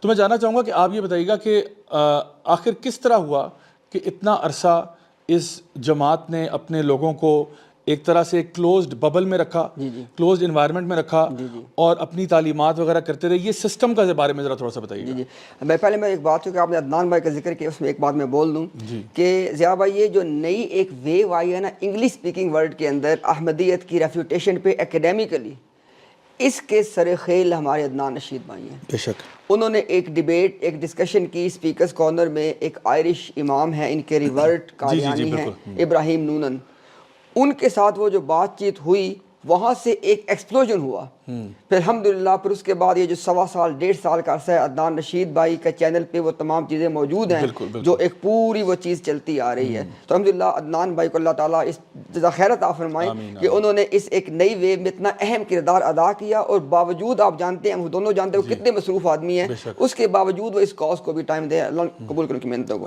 اچھا اب آگے جو سوال آپ نے کیا ضیاء بھائی, اب میں یہ نا وداؤٹ اینی ایگزیجریشن آپ سے بات کر رہا ہوں. ٹھیک ہے. اس وقت احمدیہ کمیونٹی کے اندر جو لوگ موجود ہیں نا, اس میں اگر آپ ان کو کیٹیگرائز کریں, اس میں ان کا ایک جو اولڈر جنریشن ہے وہ طبقہ ہے کہ جو پاکستان سے مائگریٹ کر کے کئی دنیا میں جا کے بیٹھ گیا, اور ان کے اندر نا نفرت ہے, پاکستان سے نفرت ہے, وہ کوٹ اینڈ کوٹ مولوی سے نفرت ہے, ملا سے نفرت ہے, اس کے اصطلاحات وضع کرتے ہیں مخالفین جماعت ہم ان کے لیے اس سے. تو وہ اس نفرت کے اندر نہ ضیاء بھائی وہ ہماری بات پہ سننے کو تیار ہی نہیں ہے. انہوں نے اپنے بالکل آنکھیں بھی بند ہیں, کان بھی بند ہیں. یہ ایک وہ طبقہ ہے. اب جب تک وہ سنیں گے نہیں تو پھر رہو بھی جہاں رہنا آپ نے. اچھا, اس کے بعد آ جائیں آگے. دوسرا طبقہ ضیاء بھائی وہ ہے کہ جس کو مرزا غلام قادیانی کے عقائد و نظریات, اس کی تعلیمات کا پتہ ہی نہیں ہے. ٹھیک ہے, یہ سیکنڈ ان کا طبقہ ہے. یہ اکثریت میں ہے ابھی تک, آج کی ڈیٹ تک. یہ سمجھ لیں یہ وہ طبقہ ہے جو قادیانی فیتھ کے اندر پیدا ہوئے ہیں, مطلب سیکنڈ جنریشن ہے ان کی. ان کو نہیں پتا, ان کو بتایا گیا کہ دیکھو پوری امت انتظار کر رہی ہے کہ حضرت مہدی نے آنا ہے, اور ہمارے نزدیک مہدی آ گئے, اتنی ساری بات ہے. یہ ان کو ورژن دیا گیا. اچھا, یہ وہ طبقہ جو بالکل واقف نہیں ہے. اس کے بعد ضیاء بھائی تیسرا طبقہ وہ ہے کہ جو for all practical purposes they are atheist. ٹھیک ہے, وہ صرف ایک سوشل جو ان کے یوتھ ہے, یہ ان کی مین یوتھ ہے. اور میں ضیاء بھائی یہ بات حالت وضو میں بیٹھ کے ان کی یوتھ سے ملاقاتیں یو کے میں کر کے, کینیڈا میں آن لائن بات چیت کر کے اس بیس میں بات یہ کر رہا ہوں. Majority of their youth for all practical reasons they are atheist. یعنی ان کا کوئی آخرت پہ وہ ایمان نہیں ہے جو قرآن جس کا مطالبہ کرتا ہے. ان کو مرزا غلام قادیانی کو غرض ہے نا, اس کو وہ جانتے ہیں. وہ صرف ایک سوشل ایک سیٹ اپ بنا ہوا ہے, ایک سوشل فیبرک ہے, مطلب ہے ان کے پیرنٹس, دوستیاں, یاریاں سب کچھ اندر ہیں, تو وہ چلے آ رہے ہیں. اب یہ دیکھیں کہ اس سارے کے اندر مرزا صاحب کہاں پہ کھڑے ہیں. ہمارا سوال تو یہ ہے کہ کوئی ایسا احمدی نکل کے سامنے آئے نا کہ جو کہے کہ بھئی میں نے مرزا صاحب کو پڑھا, یہ مرزا صاحب کے عقائد و نظریات ہیں اور یہ کتاب و سنت کے مطابق ہے. ہم تو ڈھونڈ رہے ہیں اس بندے کو, ہمیں کو ملا نہیں ہے. ہم نے ان کے تمام مربیان سے بات کر لی. اور میں اس پہ نا, اگر آپ مجھے, میں آپ اس پہ ایک ایگزامپل دے دیتا ہوں. دیکھیں ذرا, اب یہ پبلک کو بتاتے ہیں جی کہ ختم نبوت پہ ہمارا ان کا اختلاف ہے مسلمانوں کے ساتھ, یہ لوگوں کو بتاتے ہیں. ضیاء بھائی میں نہیں سمجھتا کہ کوئی ان میں ان کی عوام میں سے آپ کو شاید ہی کوئی آدمی ملے جس کو اس بات کا پتہ ہو کہ احمدیت کے اندر نبوت جاری ہونے کا کانسیپٹ ہی نہیں ہے. It's a complete smoke screen and deception. ہمارے نزدیک بھی نبوت کا سلسلہ ختم ہو چکا ہے, ان کے نزدیک بھی ختم ہو چکا ہے. اصل اختلاف یہ ہے, ہمارے نزدیک وہ ختم ہوا جناب محمد صلی اللہ علیہ وسلم کی مبارک ذات پہ, ان کے ہاں ختم ہوا مرزا غلام قادیانی پہ. اب یہ ایسی پوزیشن ہے کہ جس کو ڈیفینڈ نہیں کر سکتے, لہٰذا انہوں نے ڈسیپشن کریٹ کر کے ورجن پبلک میں یہ دیا کہ نبوت تو رحمت ہے, اللہ تو کلام ہمیشہ کرتا رہے گا. کیسے ممکن اللہ کلام نہ کرے, نعوذ باللہ اللہ کیا مردہ ہو گیا وہ کلام نہ کرے. یہ جناب حالانکہ اللہ کا کلام وہ اور بحث ہے, کسی کو نبی کے طور پہ مبعوث کرنا یہ اور بات ہے. اب آپ میں سب مسلمانوں کا ایمان ہے اللہ تو کلام کرتے ہیں, ہمارا اس پہ ایمان ہے, اس کا تو کوئی مسئلہ ہی نہیں ہے. مسئلہ ہے اللہ تعالیٰ کا کسی کو نبی اور رسول مبعوث کرنا. اصل تو بات یہ ہے ضیاء بھائی, مرزا غلام قادیانی نے کہا کہ وہ آخری رسول ہے. اب بتائیں ذرا اس کا مطلب کیا ہوا کہ اصل بات یہ ہے کہ خاتم النبیین بمانا آخری رسول کون ہے. اسلام کے اندر وہ ہمارے رسول صلی اللہ علیہ وسلم ہے, ایک مرزا غلام قادیانی ہے, بس اتنی ساری بات ہے. لیکن ان کو پتہ ہے کہ یہ بات کو مانے گا نہیں. اگر تو نبوت جاری ہے پھر نبی پہلے بھی آنے چاہیے تھے, ابھی بھی آنے چاہیے تھے, اس کے بعد بھی آئے, ایسی کوئی بات ہی نہیں. اچھا, دو جو ان کی جماعتیں علیحدہ ہوئیں ان کے ساتھ, ان کا ذرا بتائیں کہ کیا وجہ تھی کہ اگر یہ حق پر تھے تو ان کے اپنے اندر یہ جو دراڑیں پڑی ہیں, اس کی کیا وجہ ہے؟ یہ آپ نے بڑی اہم بات کی ضیاء بھائی. 74 کے اندر جب کارروائی کی اسمبلی نے اور ان کو ڈکلیئر کیا, وہاں پہ ان کے دو گروپ اس وقت جو موجود تھے, لاہوری گروپ اور قادیانی گروپ. یہ احمدیت کے دو گروپس ہیں. بالکل. اچھا, یہ دونوں پیش ہوئے سیپریٹلی, دونوں نے سیپریٹلی اپنا کیس وہاں پہ پیش کیا. ٹھیک ہے. اچھا, اس میں ایک بات تو یہ میں یہاں پہ ایڈ کر دوں, یہ کہتے ہیں کہ حدیث میں آتا ہے کہ جب 73 فرقے ہو جائیں گے, 72 جہنمی ہیں, ایک جنتی ہے. پھر وہاں سے اس بات کو لنک کرتے ہیں 74 کی اسمبلی سے, کہتے ہیں جی کہ دیکھو وہ جنتی فرقہ وہ ہے جس کے خلاف باقی سارے جمع ہو گئے کہ سارے کلہم فی النار میں چلے گئے, یہ جنتی ہو گیا. ہم سوال کرتے بھائی وہاں سے تم دو بیٹھے ہوئے تھے, لاہوری اور وہ, اور ان کے نزدیک لاہوری جہنمی ہے, وہ کیسے بنا پھر. اچھا, ابھی جو آپ نے بات کی ان کا جو بنیادی اختلاف آپس میں پبلک کے اندر جو بتایا جاتا ہے وہ یہ ہے کہ جی جو لاہوری جماعت ہے وہ کہتی ہے کہ مرزا صاحب نبی نہیں تھے, ایک مجدد تھے, مہدی تھے. اور قادیانی جماعت کہتی ہے کہ نہیں وہ ذلی بروزی طور پہ اور امتی طور پہ نبی تھے. ضیاء بھائی یہ بھی دھوکہ ہے. صحیح. علمی بات زیادہ یہ ہے کہ 1914 میں 1914 میں جب لاہوری جماعت جو بعد میں لاہوری جماعت بن گئی تھی، جو لوگ بعد میں لاہوری جماعت بنے، ان کو جب یہ ادراک ہو گیا کہ ہمیں گدی نہیں ملنے والی، گدی جائے گی مرزا صاحب کی فیملی میں، جب مرزا صاحب کا جو بڑا بیٹا ہے وہ جب سیکنڈ کیلف بن گیا and they lost all their hopes for any leadership positions, ٹھیک ہے، اس کے بعد انہوں نے کوشش کی کہ ہم اب قریب ہو جائیں دیگر مسلمانوں کے، پھر تو تب انہوں نے یہ کہا جی کہ ہم تو نبی نہیں مانتے، ضیاء بھائی ہم یہاں سے لاہوریوں کو بھی دعوت دیتے ہیں کہ آ جاؤ بات کرو لائیو بیٹھ کے۔ 1914 تک یہ مرزا غلام قادیانی کو نبی مانتے تھے، یہ اس کے بعد ساری بات شروع ہوئی ہے۔ تو ہمارے نزدیک دونوں، اس لیے ہمارے نزدیک یہ دونوں ایک ہی بکٹ میں ہیں۔ اور ایک اور ریزن بھی موجود ہے یہاں پہ، ایک آدمی جو نبوت کا دعویٰ کرے، جو مرزا صاحب نے کیا، انہوں نے کہا جی کہ ہمارا دعویٰ ہے کوٹ اینڈ کوٹ، ہمارا دعویٰ ہے کہ ہم نبی اور رسول ہیں۔ مرزا صاحب نے کہا کہ سچا خدا وہ ہے جس نے قادیان میں اپنا رسول اتارا، دعویٰ ہو گیا نا جی۔ اچھا، اب ہمارے نزدیک جو آدمی آپ صلی اللہ علیہ وسلم کے بعد نبوت کا دعویٰ کرے گا وہ کافر ہے۔ ایک کافر شخص کو اگر آپ کافر بھی نہیں مانتے تب بھی آپ کا مسئلہ آ جائے گا۔ تو لہٰذا مرزا صاحب کو ماننے والے یہ دونوں ہمارے نزدیک ایک بریکٹ میں، لیکن اصل بات کیا ہے جو ہم نے اس پلیٹ فارم سے کی ہے کہ لاہوری جماعت ڈسیو کرتی ہے۔ صحیح۔ اچھا، یہ بڑا آپ نے انٹرسٹنگ پوائنٹ ریز کیا کہ جو ان کی ڈسیپشن ہے وہ کس لیول کی ہے۔ اچھا، ایک چیز مجھے ذہن میں آ رہی تھی ابھی، وہ یہ کہ جب ہم لوگ تاریخ میں جاتے ہیں اور ہم دیکھتے ہیں کہ غلام احمد مرزا جو ہے، یہ بیسکلی جب یہ سٹارٹ ہوا تھا تو ایک ایلیگیشن اس پہ لگتی ہے کہ جی اس کے پیچھے بھی کوئی ایجنڈا تھا۔ اچھا، اس ایجنڈا کی تحقیقات اور میں اس سے جائے بغیر میں ایک ٹاپک پہ بات کرتا ہوں۔ جہاد کا مسئلہ جو ہے یہ اس ٹائم کے اگر آپ حالات دیکھیں، یعنی 1857 کی جنگ ہوئی، اس کے بعد سارے معاملات ہمارے سامنے ہیں۔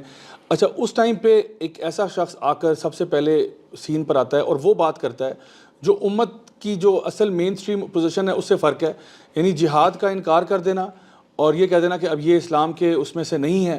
اور اس سے یہ جو ساری باتیں ہیں، اس سے جو ایلیگیشن لگتی ہے وہ یہ ہے کہ جی لگتا تو یہ کہ یہ بیسکلی جو برٹش گورنمنٹ ہے اس کا ماؤتھ پیس ہے، یعنی وہی باتیں کر رہا ہے جو وہ چاہتے ہیں، اور جو کیریکٹر بھی ہم نے پہلے بات کی اس میں بھی کچھ چیزیں نظر آ رہی ہیں۔ تو ایک ہسٹوریکل کانٹیکسٹ نظر آتا ہے کہ جہاں پہ کچھ مقاصد کے وجہ سے یہ بات پلانٹ کی جا رہی ہے، ورنہ امت مسلمہ کے اندر اس طرح کے بہت سارے لوگ آتے رہے، اور نبی کریم صلی اللہ علیہ وسلم کی حدیث بھی ہے کہ بہت سارے دجالون و کذابون، یعنی ایسے دجال کذاب آئیں گے، جھوٹے نبی جو دعویٰ کریں گے 30 سے زائد ہوں گے۔ اچھا، اب جو بات مین ہے وہ یہ ہے کہ آج کوئی بندہ بھی اگر اسائلم لینا چاہتا ہے پوری دنیا میں، وہ اگر احمدیت کا دعویٰ کر دیتا ہے تو اس کے لیے راہ ہموار ہو جاتی ہے۔ اگر آپ ٹیلی ویژن چینلز کی بات کریں، اگر آپ براڈ یعنی مین سٹریم اس کی بات کریں، شاید مسلمانوں کے اپنے جو چینلز ہیں وہ تھوڑے ہیں اور ان کے زیادہ ہیں، ان کو پرمیشنز بھی مل جاتی ہیں۔ اچھا، پھر یہ کہ اب اصل جو مدعا ہے بات کا وہ یہ ہے کہ جو ان کے فائنینشیل سٹرکچرز ہیں، جس طرح سے یہ آپریٹ کرتے ہیں، اس پہ بھی ذرا روشنی ڈالی گا کہ اصل میں یہ کیا معاملات ہیں، کیونکہ کئی لوگ جو اندر کے ہیں ان سے جب میری بات ہوئی انہوں نے مجھے بتایا کہ جی اندر جو گھپلے ہیں وہ آپ کی سوچ سے بھی زیادہ ہیں، جس طرح سے یہ معاملات چل رہے ہیں، جس طرح آپ نے بتایا بھی، تھوڑا سا آپ نے اشارہ کیا کہ جی لاہوری جماعت کو بھی مسئلہ یہ تھا کہ جی گدی کس کے پاس جائے گی، تو یہ ذرا تھوڑا سا وضاحت کیجیے گا۔ اچھا ضیاء بھائی، ایک تو آپ نے جو کہ جہاد کے حوالے سے کی نا کہ مرزا نے کہا کہ جہاد حرام ہے، صحیح، ٹھیک ہے۔ اچھا، اس میں بھی نا جو اصل معاملہ ہے نا، پورا معاملہ جب وہ لوگوں کو سمجھ کے لوگ کہتے ہیں یار یہ بات مرزا صاحب کیسے کر سکتے ہیں، اس نے جو جہاد کو ضیاء بھائی حرام قرار دیا نا، وہ صرف مسلمانوں کے لیے قرار دیا کہ اب مسلمان جنگ نہیں کر سکتا، ٹھیک، یہ نہیں کہا کہ اب مسلمانوں کو مارنے والے جنگ نہیں کر سکتے۔ یہ نوٹ کریں ذرا، مرزا صاحب نے انگریزوں سے کہا، ہر بات کا ہم چلو حوالے سے کر رہے ہیں، مرزا صاحب نے انگریزوں سے کہا کہ میرا باپ اور میرے باپ کے بعد میرا بڑا بھائی غلام قادر، وہ دونوں بھی آپ کے جانثاروں میں تھے، ٹھیک، اب اگر وقت آیا تو میں بھی آپ کے لیے جان دینے سے گریز نہیں کروں گا۔ اب جان اس نے کیسے دینی؟ لڑکے ہی دینی تھی نا ان کے لیے، ٹھیک ہو گیا۔ اب دیکھیں، نوٹ کریں ذرا بات کو، جنگیں تو ختم ہو گئی ہیں مرزا صاحب کے بقول، جہاد تو حرام ہو گیا ہے، تلوار تو اٹھانی نہیں ہے، لیکن اصل بات یہ ہے کہ مرزا صاحب کہہ رہے ہیں مسلمان نے تلوار نہیں اٹھانی، جو مسلمان کو مارنے والا وہ مارے، اور ساتھ کہا کہ میں ساتھ مل کے ماروں گا۔ عراق میں جب مسلمانوں کے اوپر جو طوفان ٹوٹا ضیاء بھائی، قادیان، یہ آن ریکارڈ باتیں ہیں جو ان کی اپنی چھپی ہوئی ہیں، قادیانیوں نے باقاعدہ اپنے لوگ بھیجے جو وہاں پہ مل کے لڑے مسلمانوں کے خلاف, اور جب عراق کے اوپر وہ آفت ٹوٹی تو قادیان میں جشن منایا گیا. یہ کیا ہے؟ جنگ تو ختم ہو گئی تھی. یعنی مرزا صاحب نے انگریز سے کہا کہ اللہ نے مجھے الہام کیا ہے کہ میں تمہارے لیے تعویذ کی مانی دوں, پروٹیکشن تمہارے لیے, اور کہا کہ جو سورہ توبہ میں آیت آتی ہے نا, وہ اپنے پہ اپلائی کی. کہا اللہ نے مجھے کہا ہے کہ جب تک میں تم میں ہوں تمہیں کچھ نہیں ہوگا. یعنی مرزا غلام قادیانی نے انگریز کے مظالم کو کور دیا وحی کا. اب ضیاء بھائی یہ وہ باتیں ہیں ہم جب ان کے سامنے رکھتے ہیں دے گو ان ڈینائل, کیونکہ ان کو تمام زندگی بتایا گیا مرزا صاحب تو غلام احمد تھے. اب یہ تصویر ایسی بھیانک ناک ہے, یہ لوگوں کے لیے قابل قبول نہیں ہے. اب جب ہم یہ بات پیش کرتے ہیں دو صورتیں بنتی ہیں, یا تو لوگ فوری طور پہ کہتے ہیں کہ بھائی میں سب کچھ مان سکتا ہوں, یہ نہیں مان سکتا, چھوڑ دیتے ہیں, یا پھر لوگ دے گو ان ڈینائل, وہ کہتے ہیں ہی نہیں ہے, دکھاتے رہو, مانتے نہیں ہیں, وہ یہ کہ مہر لگ گئی ہے بس. اچھا ابھی جو آپ نے کہا نا وہ جو سوال اصل میں آپ کا تھا جماعت کے مالی معاملات کے حوالے سے, اب پہلی بات تو یہ ہے کہ مرزا صاحب نے کہا کہ جو بندہ چندے نہ دے 2-3 مہینے تک وہ منافق ہے, اس کو جماعت سے نکال دو. سوال یہ پیدا ہوتا ہے اللہ نے زکوٰۃ کا نظام دیا, یہ کیا کہتے ہیں جی مرزا صاحب تو غیر تشریعی نبی تھے, وہ کوئی لا لے کے نہیں آئے. بھائی اللہ کے دین کے اندر زکوٰۃ کا نظام ہے, اس کے متوازی اس کے پیرلل ایک نظام مرزا صاحب چندے کا لے آئے, تو یہ شریعت ہے کہ نہیں ہے؟ کہتے نہیں, صدقہ و خیرات اپنی مرضی سے دیا جاتا ہے, زبردستی, یہ تو ٹیکس کی طرح بن گیا. ٹھیک ہو گیا. اچھا اس کے بعد آپ نے گھپلوں کی بات کی. بھائی جب پاناما پیپرز میں ہمارے پولیٹیشنز کے نام آئے تو گیس واٹ, مرزا مسرور کی بھی کمپنیاں وہاں پہ نکلیں. اب دیکھیں کیوں اب ایک جماعت خدا کی جماعت ہونے کا دعویٰ کر رہی ہے, اور پاناما کے اندر آف شور اکاؤنٹس کھول کمپنیاں بنا کے وہاں پہ تمام جب پیسہ اکٹھا کر چلنے کا وہ وہاں پہ جا کے ڈمپ کیا ہوا ہے. اب اس کے بعد ہمیں کیا کہا جاتا ہے, مولوی جھوٹ بولتے ہیں. اور بھائی پاناما کی پڑھو نا جا کے, وکی لیکس کو پڑھو, کیا پاناما میں نئی کمپنیاں نکلی, مرزا مسرور کی نکلی ہیں, لیکن نہیں مانتے.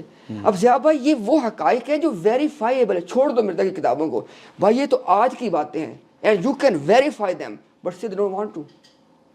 یہ صورتحال, اور اس میں جو they don't want to why, Zia بھائی ہمیں یہ پتہ چلا جب اس کاز کے اندر آئے, لوگوں سے بات چیت ہوئی, لوگوں کو دلائل نہیں روکے ہوئے, اس کے اندر لوگوں کو روک کے بیٹھی نہیں. باقی مثال کے طور پہ اب ایک خامند ہے, اس کو بات سمجھ آ گئی ہے کہ یار یہ سب کچھ فراڈ ہے بھائی, اس کے اندر دین والی بات نہیں ہے. اب خامند کو پتہ ہے کہ میری بیوی میری بات نہیں مانے گی, وہ جماعت نہیں چھوڑے گی, میرے بچے میرے ساتھ نہیں دیں گے.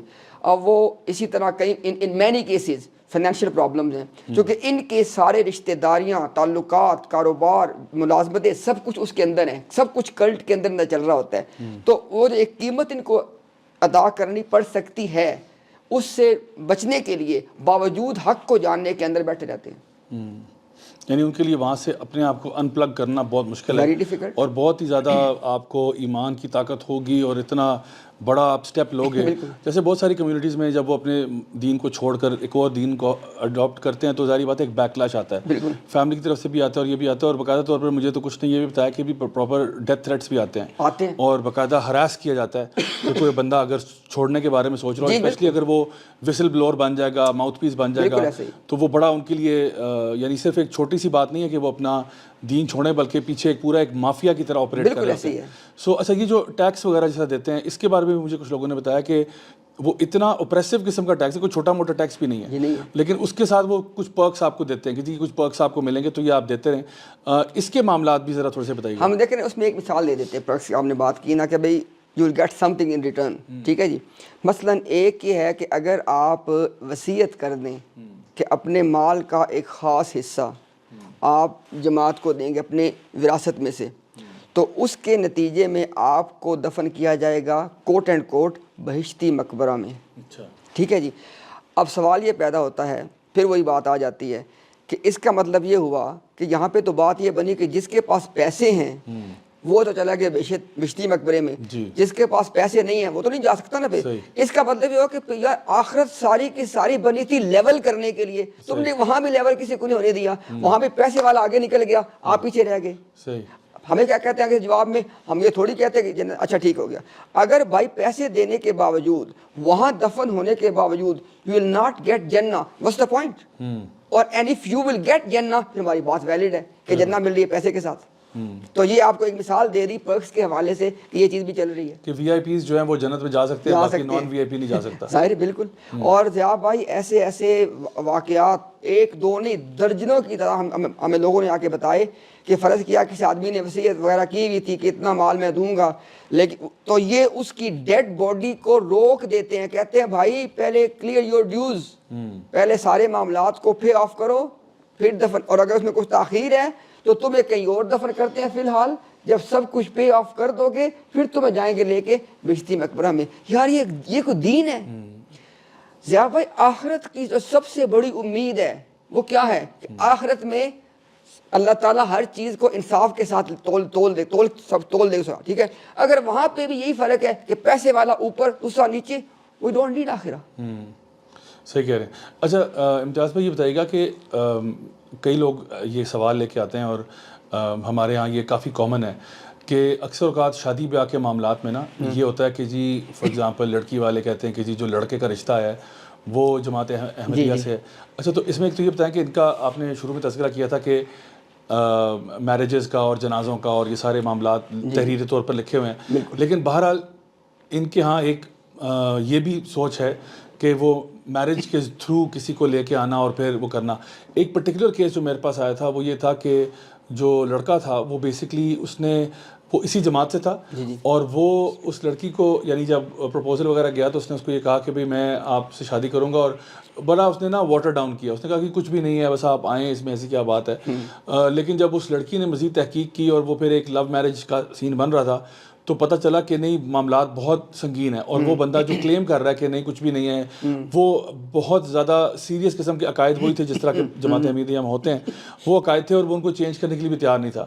تو اس معاملے میں بھی ذرا تھوڑا سا رہنمائی فرمائیں کہ عام طور پہ لوگ کہتے ہیں اچھا جی چلو شادی ہے, وہ یا تو یہ سمجھے وہ بعد میں ٹھیک ہو جائے گا, نہیں ہماری بچی بہت اچھی ہے, بہت نیک ہے, وہ شادی کر کے ٹھیک ہو جائے گی. یا الٹا بھی ہو سکتا ہے کہ ایک لڑکا ہے جو کہ یعنی لڑکی سے شادی کرنا چاہتا ہے جو کہ اس جماعت سے تعلق ہے, اور وہ کہتے ہیں نہیں جی نہیں وہ میں چونکہ ہوں گا تو میں کر لوں گا. تو اس کے بارے میں ذرا تھوڑا سا بتائیے گا کہ یہ کہاں تک یہ بات جو ہے یہ ہمارے لیے ایک تشویشناک اور ایک پرابلمٹک ایشو ہو سکتا ہے. ضیاء بھائی میں تو یہ کہوں گا کہ یہ بات انتہائی تشویشناک ہے.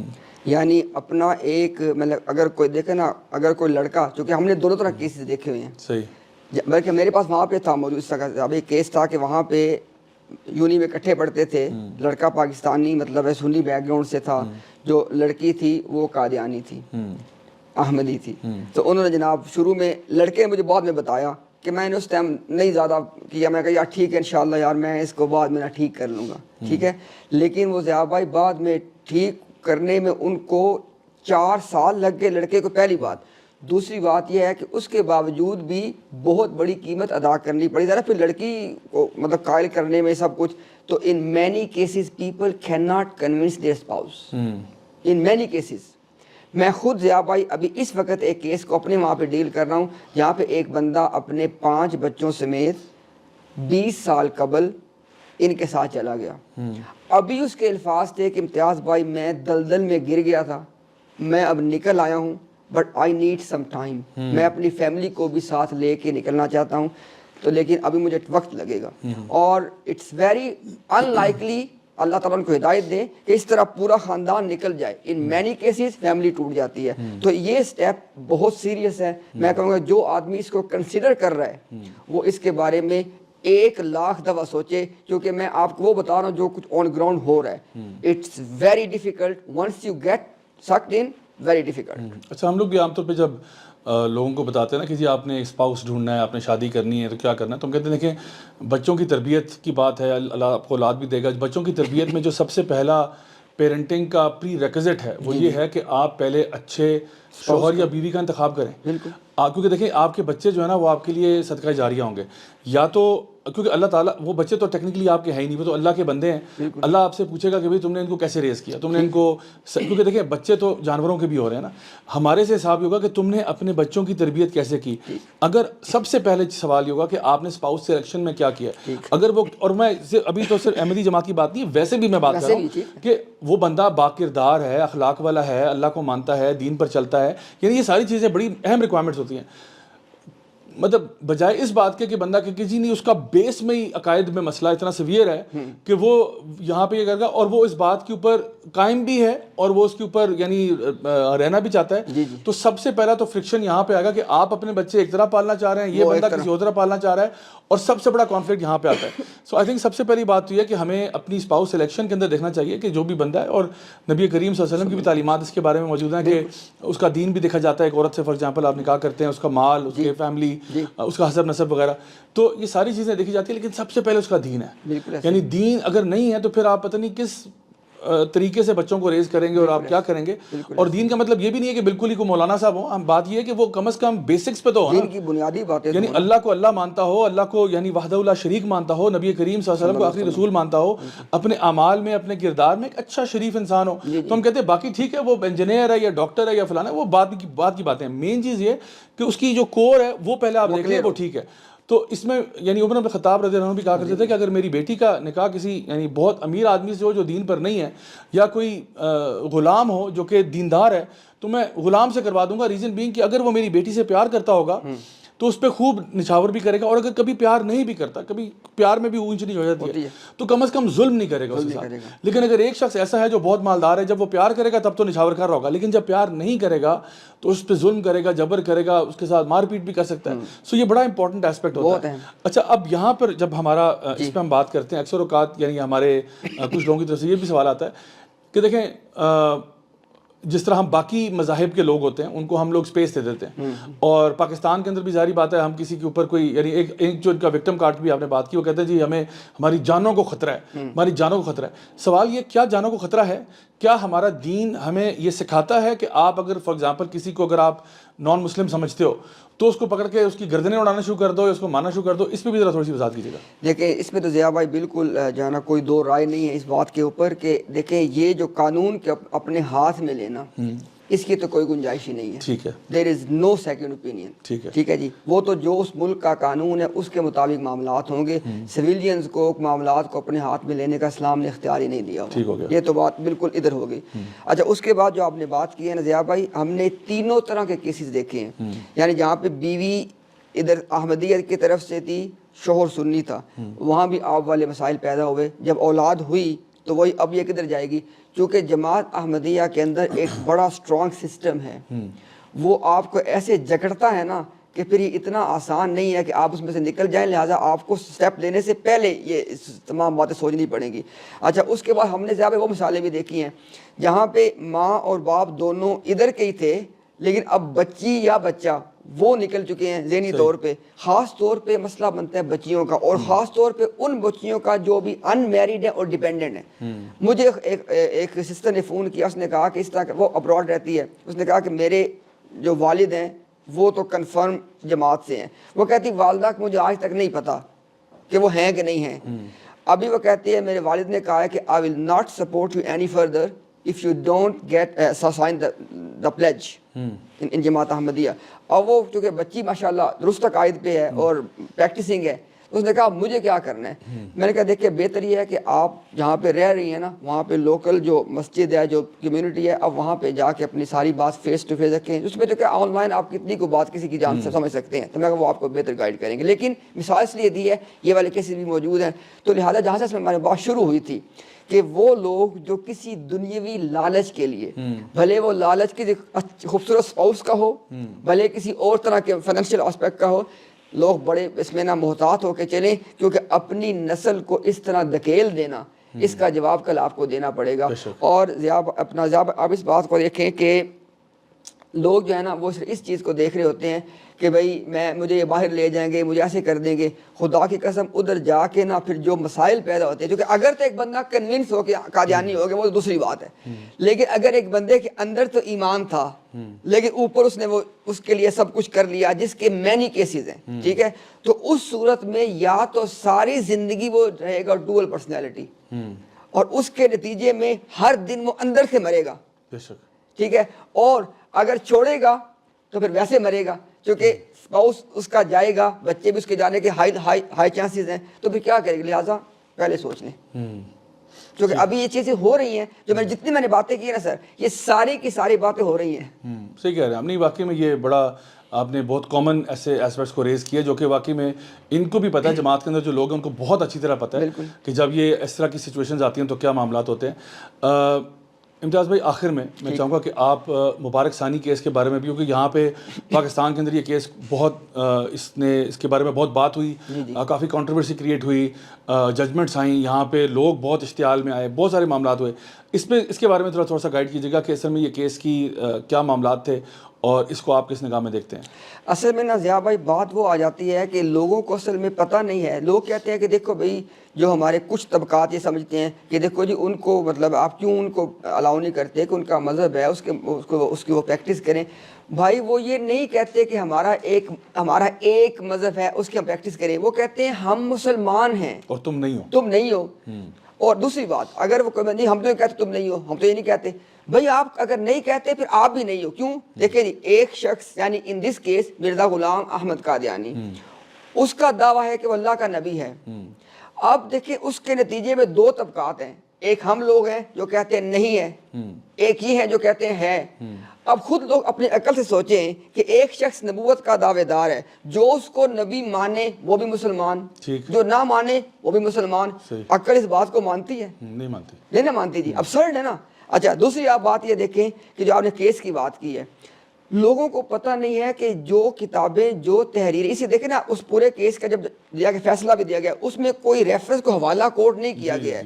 وہ اس لیے کوٹ نہیں ضیاء بھائی کیا گیا کہ ان کے اندر جو باتیں لکھی ہوئی، اگر میں ایک بات آپ کہیں تو کوٹ کر دیتا ہوں اس میں سے، حضرت مریم سلام علیہا، ان کا جو ان کے بارے میں جو قرآن کی جو ہے نا مطلب سورہ مریم کی جو تفسیر ہے، میں اس میں سے آپ ایک بات کوٹ کر دیتا ہوں. مرزا صاحب کا بیٹا جس کی وہ تفسیر صغیر اور تفسیر کبیر دونوں اسی کی ہیں، سیکنڈ جو خلیفہ تھا مرزا صاحب کا جو بیٹا تھا. اچھا اس میں وہ لکھتا ہے، وہ کہتا ہے جی کہ میں نا آپ کو مریم السلام کی کہانی ایک قصے سے سمجھاتا ہوں. کہتا ہے جی کسی دور میں یوں ہوا کہ ایک مولوی صاحب تھے جی، وہ جو ہے نا بہت زیادہ کنجوس تھے، جو بھی ان کے گھر میں بیوی آتی تھی وہ خرچ نہیں کرتے تھے ایٹسیٹرا ایٹسیٹرا. پھر ایک بڑی شاطر عورت ان کے گھر میں آ گئی، اس نے کہا میں ان کو سبق سکھاؤں گی. تو اس نے کیا کیا کہ جناب ان کے نا اس نے سارے راز لے لیے کہ پیسے کہاں رکھتا ہے ایٹسیٹرا ایٹسیٹرا. اور اس کے بعد وہ کہتے ہیں جی کہ اس نے اس کو نا جنک فوڈ، یہ تفسیر سورہ مریم ہو رہی ہے سر، کہتا ہے جی کہ اس نے نا ان کو جنک فوڈ کھلانا شروع کیا مولوی صاحب کو، اس سے ان کا پیٹ بڑھ گیا. پھر کہتا ہے وہ روزانہ تیل لگا کے ان کے پیٹ کی مالش کرتی تھی، وہ پیٹ اور بڑھتا چلا گیا. اس نے کہا مولوی صاحب آپ کو تو حمل ہو گیا ہے. تو وہ مولوی صاحب پریشان ہو گئے کہ کسی کو نہ بتانا، میری تو بدنامی ہو. یار کو دیکھ جسٹ تھنک واٹس دس. اچھا کہہ رہے وہ ہو گیا. پھر وہ کہتا ہے جی کہ ایک دن پھر کیا کیا، اس خاتون نے اپنے ایک سہیلی کے ساتھ مل کے جب مولوی صاحب کے پیٹ کے اوپر وہ تیل کی مالش کی جا رہی تھی تو کسی کا ایک بچہ لا کے وہاں رکھ دیا، مولوی صاحب نے بچے کو جنم دے دیا. اب یہاں پہ دیکھیں پہلا گیپ تو یہ دیکھیں وہ پیٹ پھر کہاں گیا تھا اگر بچہ جنم دے دیا. چلے چھوڑ دو اس بات کو بھی آپ. انہوں نے کہا جی کہ اب جو ہے نا مولوی صاحب بڑے پریشان بڑے شرمندہ، کہتے ہیں بھائی کسی کو نہ بتا دینا کہ یہ واقعہ ہو گیا. کہا نہیں میں کسی کو نہیں بتاؤں گی، لیکن اس سب کو اس نے بتا دیا کیونکہ وہ مولوی کو بھگانا چاہتی تھی اور اس کے مال پہ قبضہ کرنا تھا. کہتا ہے وہ مولوی صاحب وہاں سے چلے گئے، پھر کئی سال تک وہ روح پوش رہے، کہیں پہ چلے گئے تاکہ میں کئی عرصے کے بعد جاؤں گا تو لوگوں کو بات بھول جائے گی. کہتا ہے جی کوئی کتنے سال کے بعد مولوی صاحب واپس آئے تو انہوں نے آ کے جناب نا اس گاؤں میں ایک بچے کو کھیلتے ہوئے دیکھا، اسے پوچھا کہ بیٹا وہ فلانے کا جو گھر ہے وہ کدھر، اپنا گھر جاننا تھا اس نے کہا جی کہ ہاں. اس نے کہا بیٹا فلانے کے بارے میں، کہتا وہ مجھے اتنا تو نہیں پتا لیکن اتنا یاد ہے کہ میں اس وقت پیدا ہوا تھا کہ جب یہ مولوی صاحب والا واقعہ ہوا تھا.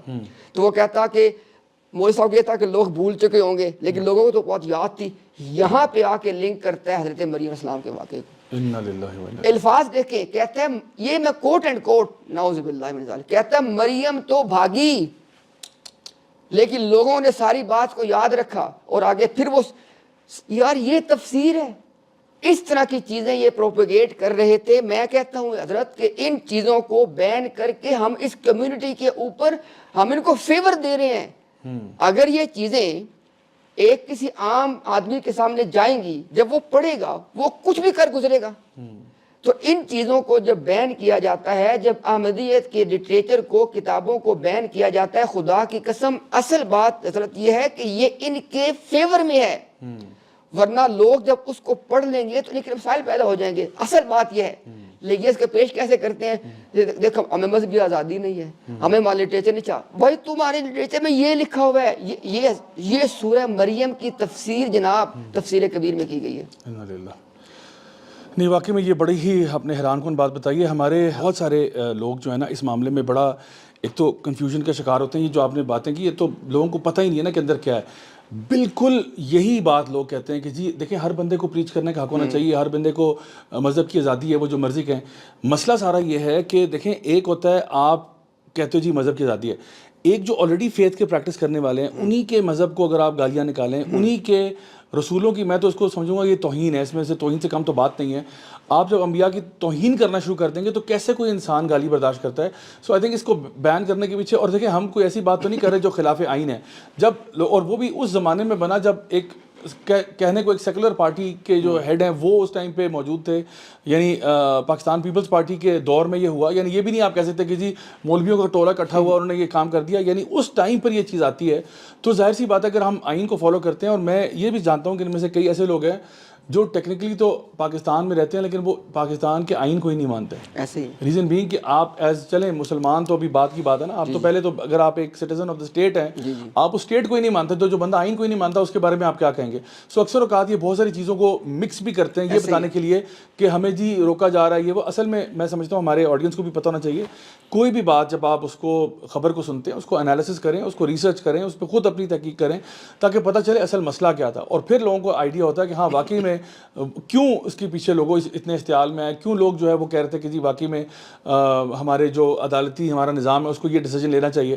اچھا فائنلی جس طرح میں نے بھی آپ سے بات کی, اس میں ذرا ایک بات ایڈ کر دوں میں, پلیز. دیکھیں ضیاء بھائی اس میں نا اگر لوگوں کو بات سمجھانے کے لیے جو ہمارا ایک طبقہ ہے وہ کہتا ہے جی ہم لوگ کیوں یہ سب کچھ کر رہے ہیں.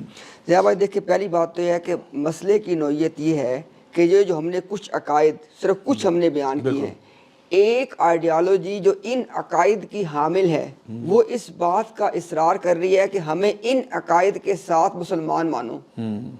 اصل مسئلہ یہ ہے. اب ہمارا سوال اسی طبقے سے ہے کہ کیا آپ کے نزدیک ان کا یہ مطالبہ جائز ہے کہ انبیاء کو اس طرح کی, وہ جو میں نے آپ کو مثال دی کہ نعوذ باللہ کنجری سے تیل منوا رہے تھے.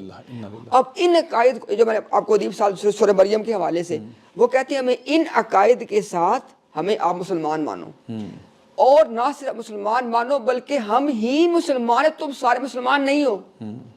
یہ ان کا مطالبہ ہے. ایک چیز اس کو یوں سمجھیں لوگ. دوسری بات یہ ہے ضیاء بھائی, اگر 74 کی اسمبلی میں کچھ غیر قانونی کام ہوا تھا, اگر ان کی بات نہیں سنی گئی تھی, تو میرا سوال یہ ہے کہ آج ان کے پاس ورلڈ وائڈ اتنی زیادہ اتھارٹیز ان کے پاس ہیں, ٹھیک ہے, وہ کوئی کیس کیوں دائر نہیں کرتے کہ بھئی اس جو ہماری اسٹیٹ آف پاکستان ہے انہوں نے ہم پہ ظلم کیا ہے, ہمارا مقدمہ نہیں سنا گیا, جو بھی ہے کیس دائر کرو نا. ضیاء بھائی ان کو پتہ ہے کہ فیصلہ ٹھیک ہوا تھا. اگر ان کا واقعتاً یہ دعویٰ ہے کہ فیصلہ غلط تھا, وہ کیس دائر کریں ہمارے خلاف, اس ملک کے خلاف.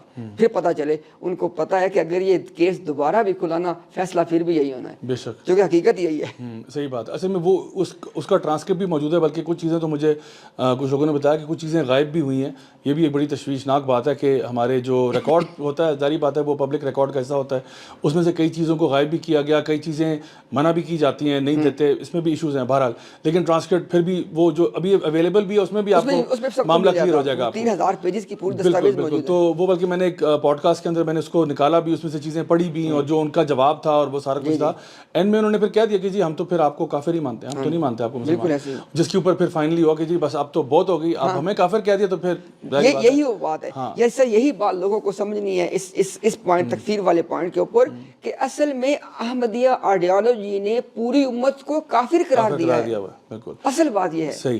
اچھا اب لاسٹ پوائنٹ وہ یہ ہے کہ اب اگر کوئی ہمارے پلیٹ فارم کے ذریعے کوئی ایسے لوگ ہوں جو کہ سن رہے ہیں ہماری باتیں اور ان کا تعلق جماعت احمدیہ سے ہے, آپ ان کو کیا گائیڈنس دیں گے کہ وہ کہاں جائیں, کس سے رابطہ کریں؟ ظاہر سی بات ہے ان کے لیے آسان نہیں ہے, بہت مشکل ہے to leave your faith and come to another faith, اور اس سے نکلنا. آپ کوئی ایسا ادارہ, کوئی ایسی آرگنائزیشن, کوئی ایسی جگہ جہاں وہ جا سکتے ہیں, اس کے بارے میں بتائیے گا. اب اس میں نا یہ چیز ہے, چونکہ ماشاءاللہ آپ کی جو آڈینس ہے نا وہ گلوبل ہے, اس پلیٹ فارم پہ جو لوگ دیکھتے ہیں سنتے ہیں اس بات کو, تو میں یہ کہوں گا کہ it varies from country to country. لیکن یہ بات میں بتا دوں آپ کے ادھر موجودگی میں کہ ہر ملک کے اندر ٹیمز موجود ہیں, اگر کوئی احمدی اس کو بات سمجھ آ گئی ہے, وہ اس کلٹ میں سے نکلنا چاہتا ہے, تو میں یہ کہہ سکتا ہوں کہ عدنان رشید بھائی کے پلیٹ فارم پہ جائے, وہاں پہ ان کا ای میل ایڈریس ہے, ان سے رابطہ کر لے. ہمارا پلیٹ فارم ہے دی ڈائیلاگ ود امتیاز, اس نام سے موجود ہے, ٹویٹر پہ ہو, یوٹیوب پہ ہو, وہاں پہ ہمارے تمام کانٹیکٹس ڈیٹیل دی, ہم سے رابطہ کریں تاکہ جہاں پہ وہ ہوں گے نا, ہم ان کو وہاں پہ جوڑیں گے متعلقہ لوگوں سے جو ان کو ہیلپ آؤٹ کریں گے اس ٹرانزیشن میں, کیونکہ اٹس اے بگ ٹرانزیشن. جیسے آپ نے کہا کہ اس کلٹ میں سے نکل کے واپس امت کے اندر آنا, it's a big transition and we understand that, we don't want to undermine that. لیکن انشاءاللہ میں ان کو بتانا چاہتا ہوں کہ ایسے ادارے ہر جگہ پہ الحمدللہ موجود ہیں.